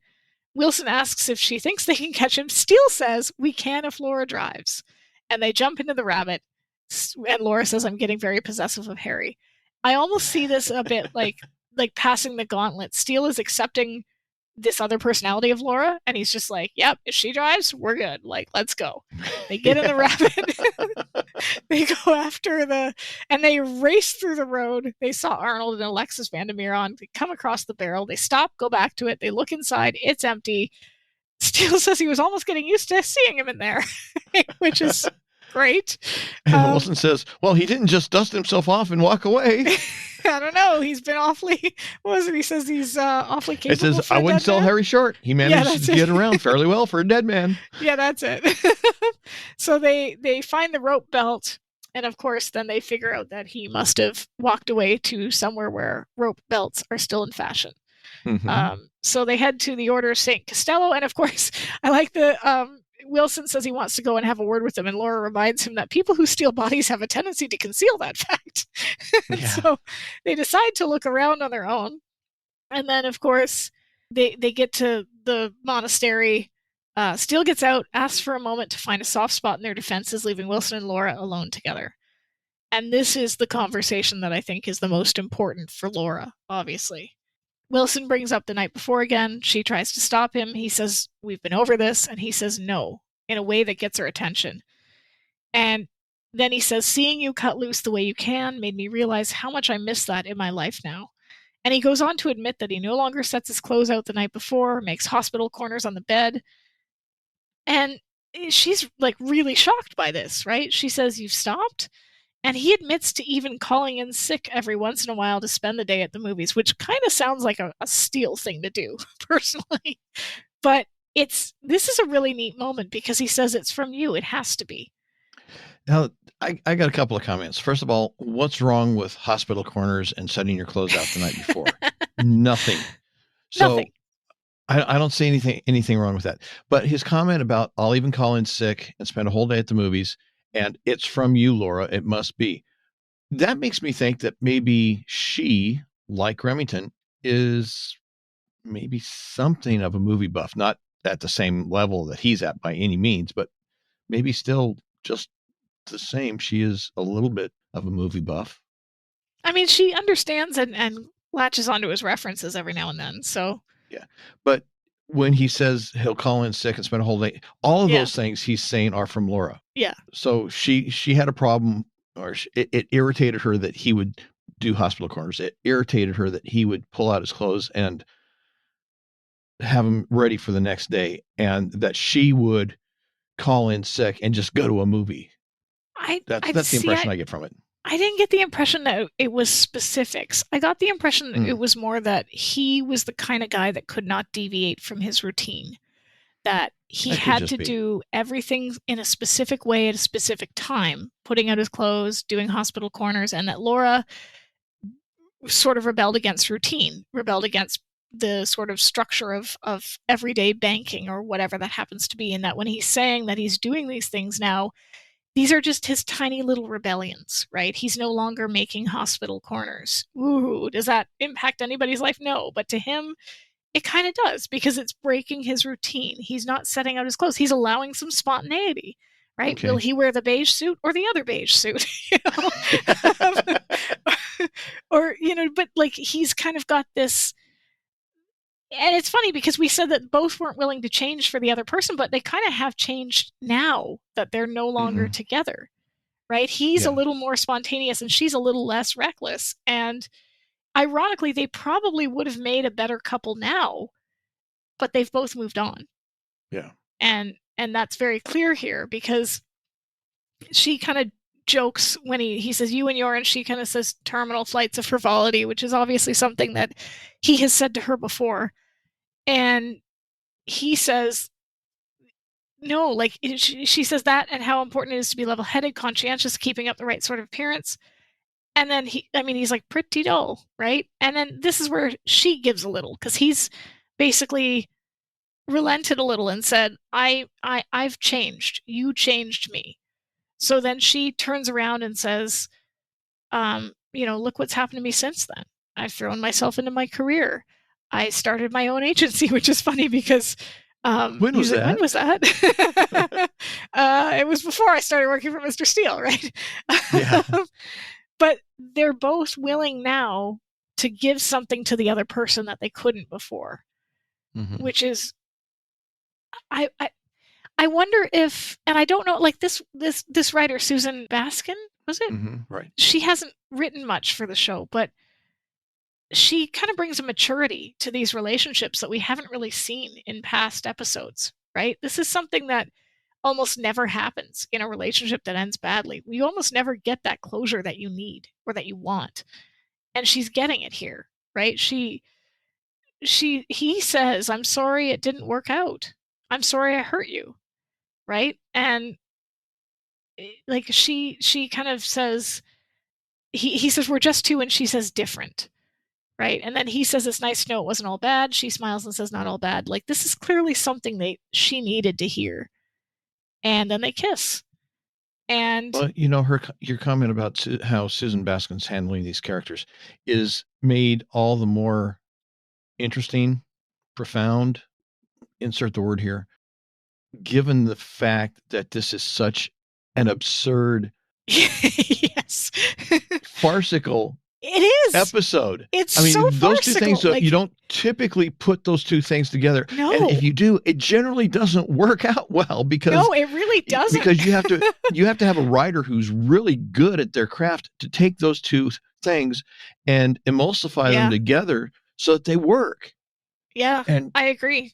And they work so well. Like, this conversation is emotional and honest, and the talk that they needed to have, and they both admit that while the relationship didn't work, they took something valuable away from it. Right? It's just, and I've always headcanoned in my head that she loved the idea of him more than she loved him. Like, I don't think she didn't love him, but I don't think she was in love with him the way she needed to be. She loved the idea of being in love. Yeah. And that he seemed like a nice, again, like the guy that wasn't going to walk away. And so him just saying, like, I'm sorry I hurt you. We just weren't right for each other. They part as friends. They kiss. And the kiss it's a great kiss because it's like this kiss of goodbye. And just sort of like familiarity, right? They laugh. Steele pops back up again. He says, oh, what's going on? Progress, right? And she's ready to move on. And then he says, we're ready to go. Are you coming to Wilson? And he said, I'm still VP of the bank. I'm going to stand guard.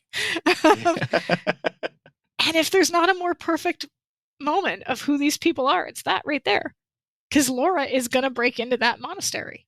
And there was never any question of whether she was going to go. But of course, he's still the VP of the bank. So he's going to stay behind, which is great because it gives us a really good moment inside. Yeah.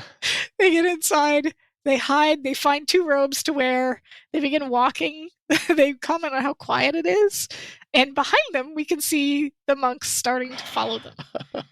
This is so brilliant. This is like perfect physical comedy. They turn around, they stop, they move again, they follow. They turn around, they stop. They shuffle to the side, and the monks shuffle with them. Yes. It's just so funny. Yes, it is. And then, of course, they filter into a room, and we see Harry wrapped in a white sheet on the table. The monks are all standing around paying tribute, and the Steele says, "Hello, Harry. Nice to see you again." Is this one of the funniest visual gags on the show? If it's not, it's right up there. Yeah. It is. I mean, that's a great bit with everything that they do. The monks imitate. Yeah. It's great. Again, it's great. It's straight out of a 1920s comedy, and it just works so well. It blends so well with the rest of the episode. Like you said, it's so farcical. It's so comedic, and like they leave the room, and Laura comments on how they know where Harry is now. Steele says his wardrobe has taken a turn for the better. They look out the door. The monks are filing out. They go back to the other door. The monks are coming there too, so they run the other way, down a set of stairs into a wine cellar. Steele wonders if Harry is there to stay or if this is just a stop along the road. And Laura wonders what the monks would want with Harry's body in the first place. So they obviously haven't pieced together yet that he's one of them. And Steele suggests they might want to return him to Claude's. And she mentions it would mean that they were behind the sabotage. This is where we get Rasputin and the Empress mentioned. And it's interesting when he makes the attribution here. Rasputin, 1932, John Lionel and Ethel Barrymore. Yeah. Yeah, Ethelmore. There's a tag to that line. Ooh, wonderful stuff.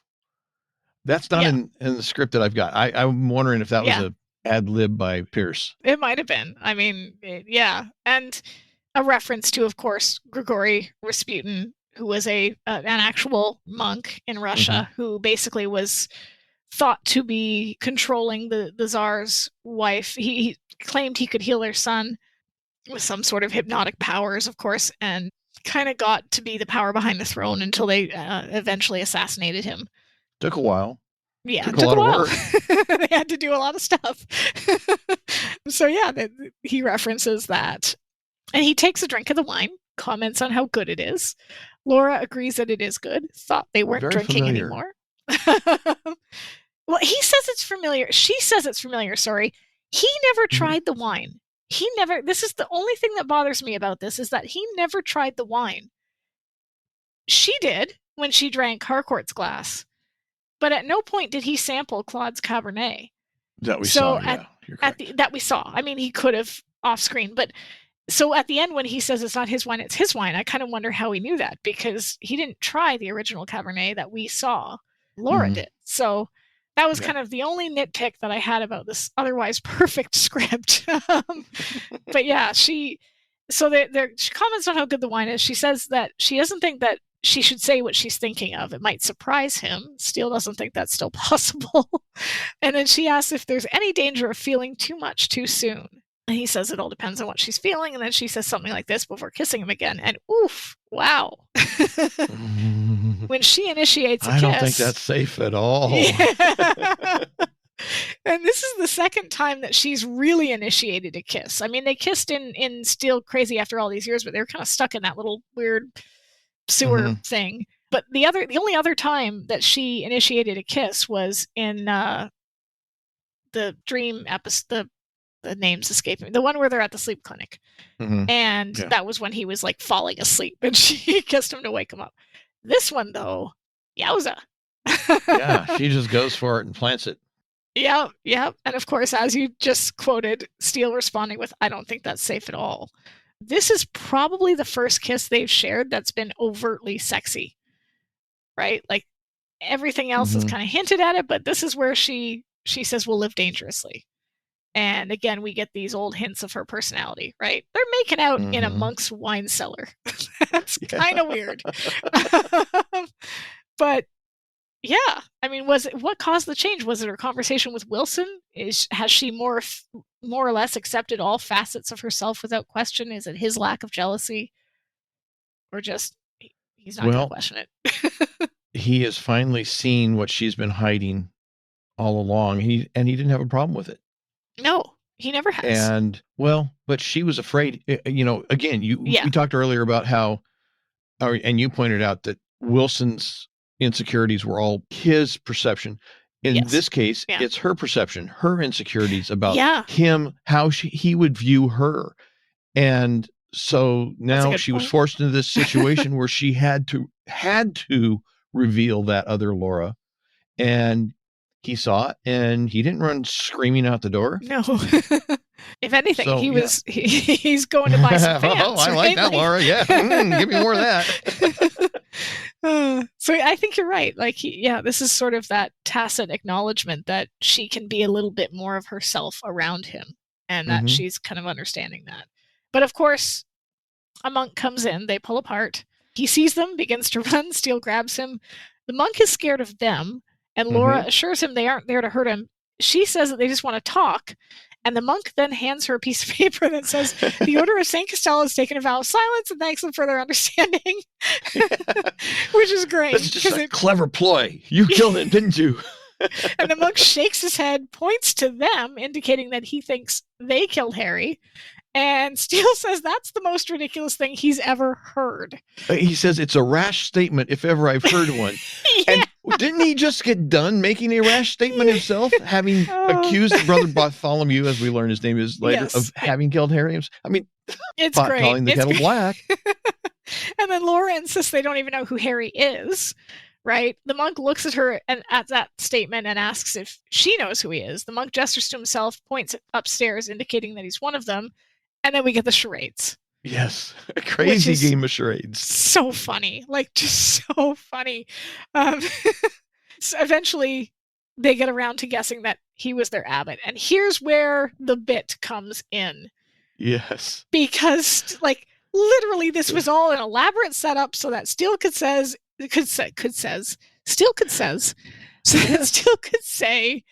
if that's the truth, then Harry was the abbot of Costello. The best bad pun ever. And the way Pierce delivers it, he gives this tiny laugh, apologizes knowing the pun is terrible. Laura audibly groans, and the monk rolls his eyes because he's heard that before. He had to have. Yes. And like I said, if there was a Saint Costello, she wasn't fully canonized until 2021. It doesn't look as if she has an order dedicated to her, meaning that using her name was entirely for the bit. And I love it. It's great. It's Yeah. probably one of my favorite puns in the entire series, and it just, it's set up so well. You know, it's that's falls into the order of a dad joke. Yeah, it does. I'm sorry. It's completely a dad joke. I love dad jokes. What can I say? I'm a dad. No, they're fantastic. This was a fantastic dad joke, and it got an eye roll, which a good dad joke should get. That's right. So, and then of course Laura asks the monk if he knows who killed the abbot or why. The monk shakes his head. Steele says that simply leaves us with the body again. And Laura thinks that might be the key. She says, we've been chasing all over town after Harry. Don't you think it's time he did a little something for us? And Steele replies with, Laura, I realize Harry has been elusive at times, even uncooperative, but he is dead. And I love this moment. She gets this really mischievous look on her face and says, do you really want to know who killed your abbot? How bad? This is that fan dance Laura again. This is her. This is Acapulco, right? That little kind of how badly, right? And it just would that work on a monk? Well, I guess it could, yeah. I mean, he's human, right? Like he's got all the parts. As far as I know, those aren't removed upon initiation. No, so so then it's nighttime. Harry is laid out on the ground. Steele asks Laura if she is convinced this is a good idea. So clearly he thinks her plan is reckless, but he's not denying. He's going along with it. She makes the point that if someone has come for Harry every other time, they're going to come this time, which is true. And of course, Steele has put out the word, tipping a passing field hand, the news, and now everybody should know, theoretically. And so then he goes to check. He asks Brother Bartholomew if everything is, quote, in order, which is kind of funny. Another bad pun. Yeah. Not of the same order as the Abbot of Costello, but... Yeah. And then, of course, the monk offers him some wine, right? Yes. So he takes the wine, crawls over to Wilson with the cups. Wilson thanks him, says it would never have occurred to him to do something like this and turn it into a pleasant experience. So Wilson obviously thinks this was all Steele's idea, which of course has a bit of a double layer to it because of how Wilson knows Laura. But he asks what they should drink to. He says, how about Laura? And Steele hesitates and then says to Laura, right? So here's this camaraderie again. Here's this sort of maturity of these two men who are acknowledging that one is the past and one is the present. And they're both drinking to that experience. And Wilson then says, funny thing about wine, some you enjoy when they're young, brash, and impudent, some as they mellow with age, and then there are some, and Steele finishes with, that never lose their mystery. And, I mean, obviously they're not talking about wine here. No. But does Wilson know? Is he giving Steele the signal here that he approves of their relationship, or he approves of her moving on? I'm thinking he's probably just meaning it in a more general sense. Because I don't see anything in his behavior up to this point that indicates that he's aware that there's anything more than a working relationship between the two. I mean, he may have some idea that it might happen or might be beginning to happen, but there's been nothing said, nothing that he's done that suggests that. So I'm going to say it's just general talk. Okay, fair enough. I'm kind of on the fence on it. I don't know. Because I get the impression that there is sort of an exchange here that acknowledges past and present moving forward, but I don't know if he's necessarily aware or if it's just like you said, a general thing. I think we're seeing it because we know the relationship. True. Yep. And from Wilson's perspective within the context of the story, I think I don't want to say he's clueless, but he doesn't have that information. So he's just seeing it as a working relationship. And, you know, even as a working relationship, he still would see and understand the kinds of things that Remington Steele, as a boss of somebody like Laura Holt, would have to be dealing with even in the work environment. True. Yeah. Because he does say, you know, that it's hard to keep, it must be trying at times. So, so we've got the first person to come for Harry is Werner. He runs, Laura trips him. Steele says, just as I suspected. He claims that he stole a barrel from the winery to taste the prize-winning Cabernet and found Harry instead. He admits to toppling the barrels, but only because he was frightened that they would try to blame him. They huddle, and Laura reasons that his explanation makes sense, because if he was that desperate, why not kill Claude himself? Mm-hmm. So before they can think on it anymore, another sound is heard. They all go back to their places, which is really funny. This is another really good physical comedy scene, because this time it's Alexis Vandermeer, and they grab her. Steele says, "Just as I very nearly suspected," which is funny. And he accuses her of killing less and less certain each time. Yeah. He accuses her of killing the abbot to sabotage her son's deal.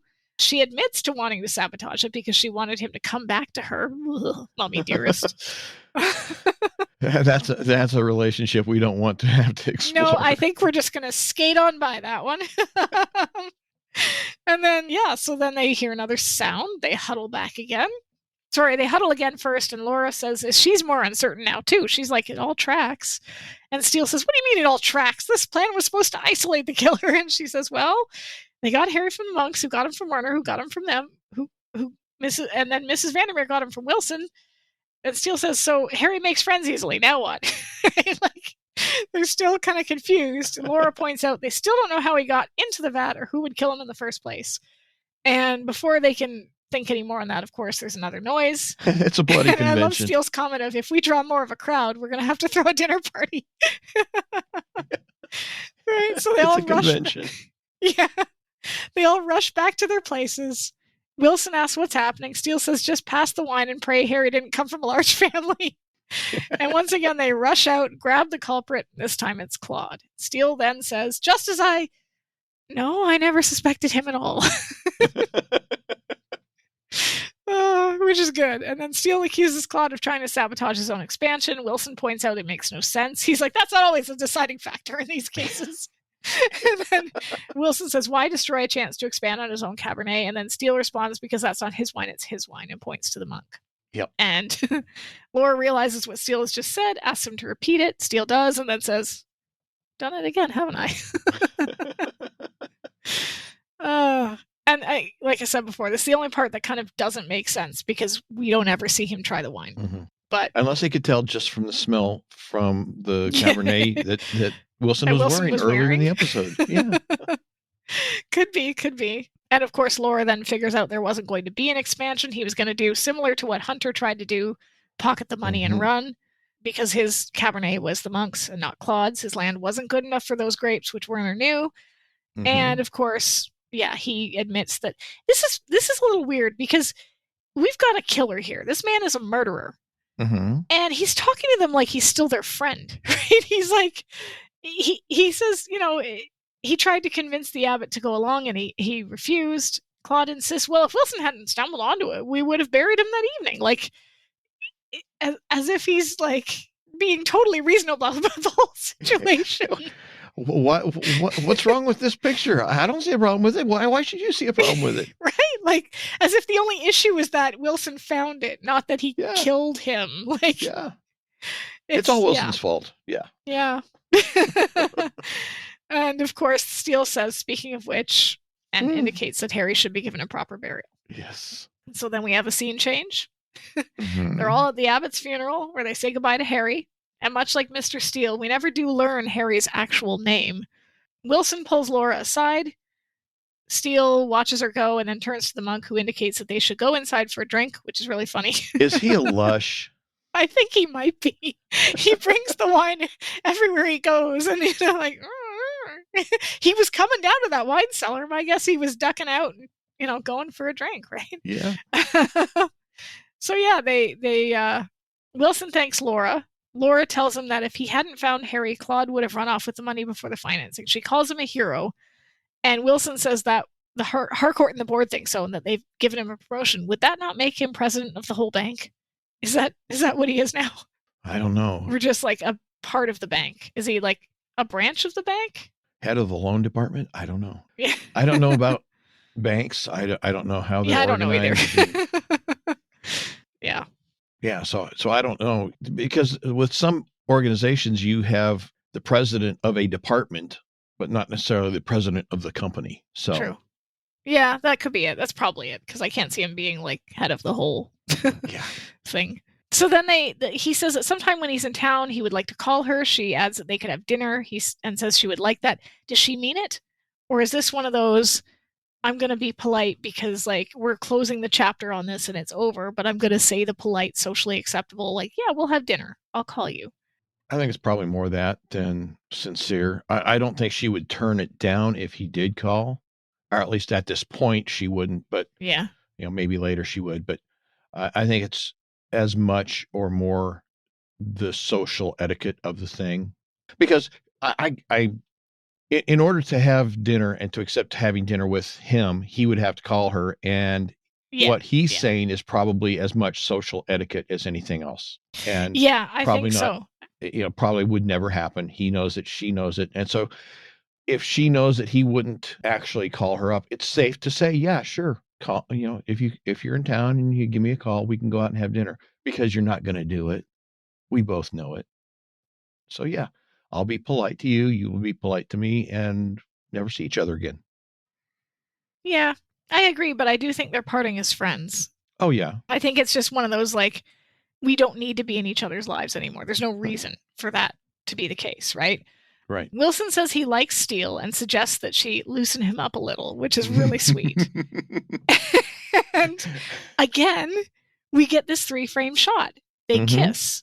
And as they part, you can see Steele approaching in frame. Right in the dead center between them. Yeah, and this is a really meaningful shot because, again, they're pulling away from each other, right? They're leaving each other behind, their relationship, everything, and he's coming towards her, right? And again, does not appear the slightest bit jealous. He's just seen them kiss. But he's seen enough of this relationship to know that was a goodbye. Right? Yeah, which goes right back to what I said at the beginning about why he's not jealous, is because he sees the relationship that exists between them right now. And he knows that whatever they had was in the past and is not a threat.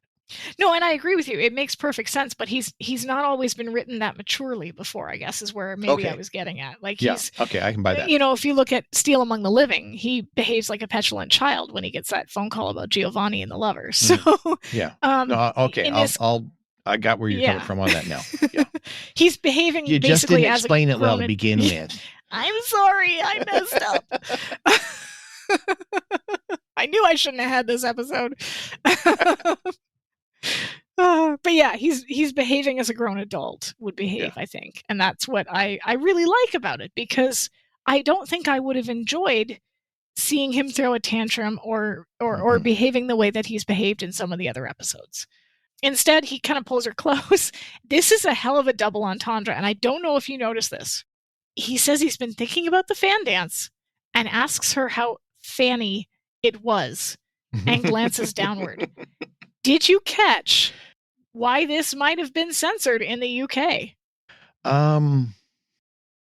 No, I didn't. Well, other than the use of the word fanny, maybe. Fanny. Okay, so fanny here, and I'm assuming in the US, means your butt. Yes. Right? You sit on your fanny. Fanny in the UK is a very crude euphemism for the other part. for the vagina. It's kind of like the P word is here. So I did not know that. When because I lived there for a year and I found this out, because you know how those things that you wore in the 90s around your waist were called a fanny pack? You don't say that in the UK. No. You call it, in the UK, you call it a bum bag. Okay.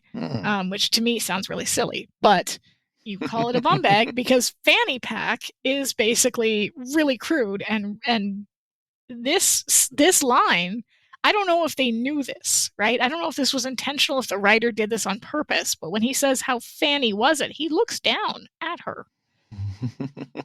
It's in the UK, this double entendre would have been extremely, extremely inappropriate. Okay. No, I would not have caught that at all. Yeah, I don't know if that was, like I said, it might not have even been intentional, because most American audiences would not know that at all. Pierce would have known it. Yeah. Maybe that's why he did the look. Maybe that's where the look was from. Like, how fanny was it? Like, I wonder, because it's really well done. It's very subtle. But then she laughs. She's not uncomfortable with it. She says, "You want to see it, don't you?" And and she kind of says, he says he's a connoisseur of exotic dances. And she says, Yeah, maybe right. someday. Right. And so she kind of says maybe someday. And he's not put off by this. He basically just says everything in its time and place. And then she says, well, not everything. And of course, they kiss again here. So are they in a relationship now? Can we call this a relationship? I guess. Or yeah. Good answer. I don't know. That's where do you draw the line that goes from not in a relationship to being in a relationship? Is it really a line, or is it more like a gray area? Usually there's a talk, right? Usually there's a discussion of, okay, is this a relationship or not? Clearly they have had no talk, at least not anything that is. He's admitted that he can't give her the absolute commitment that she needs, and she's kind of holding back, and that's kind of been the back and forth throughout the season. But now they are admitting feelings. They're admitting that she's letting loose a little bit and learning to kind of let things flow a bit more naturally. I don't know. There still hasn't been a talk though, so I'm gonna say maybe ? Yeah, I'm thinking it's the promise of the possibility of perhaps. No, okay, fair enough. I think it's probably this. I was going to say something, and that would have been so inappropriate given our conversation. Hey, I just talked about fannies, so I think we're good. Like, I was going to say easing into it. But no, I think it's kind of like it's kind of a tacit acknowledgement that, okay, we're going to explore having a relationship. We're not really at that point yet where we can say it's a relationship, but we're going to kind of test out the waters, so to speak. Fair enough. So yeah, anyway. I agree. Okay. And that's where we leave it. Oh, we did it. Yay! We did it. Wow. Record time. Yeah, right. I knew this was going to be a long episode. I just knew it. Yeah. I just knew it. It kind of had to be in some ways. Yes, it's just such a perfect sort of blend of all of the elements that make this show fun. So yeah, it's such an iconic episode. Yeah. That yeah. There was no way we could get through it in any kind of reasonable time. Sorry, everyone. We had to do it. And you know what? Unfortunately, that means we're going to have to cut the video that we took of you doing the fan dance from our hearing. So sorry, everybody, but that will not be happening. Yeah. Anyway. All right, so on the website, www.SteeleWatching.com, show notes and links to Amazon US, Amazon Canada, so you can get the movies that were referenced, which I think were Rasputin and the Empress, and of course, The Trouble with Harry, and other social media resources, such as... Yeah, you'll find the links to the official SteeleWatching Facebook page, to the official Twitter, the official Instagram account for the podcast, and the links to the Steele Watchers fan group. So if you're not a member of that, come on over and join in that. Join us. Plus, if you have some friends that are not aware of the podcast yet, they can listen to the episodes and subscribe or follow. Sorry, I forgot. Podcast players have changed it. It's no longer subscribe, it's follow. They can follow the podcast from there. Oh, and speaking of subscribing, you can also subscribe to be a supporter and provide financial assistance in covering the costs of the podcast from that website. So, yay! And the next episode is yours. And Steele's Gold. Yeah. We're back to having Murphy in it. That's probably the one thing I missed out of this episode is no Murphy. But he's not in it at all. I can't see how they could have worked him in. There's really no can't. Room. Yeah, there's just so much there that there was no room for him or or Bernice, other than that one Yeah, little she's bit. in like the very beginning, but Yeah. that's it. Yeah. Murphy must have had a weekend off. Yeah. Or something. Anyway. All right. Well, we will come back then for Steele's Gold, and then I think we're good. Yes. So. All right. Bye-bye, everybody. Bye-bye.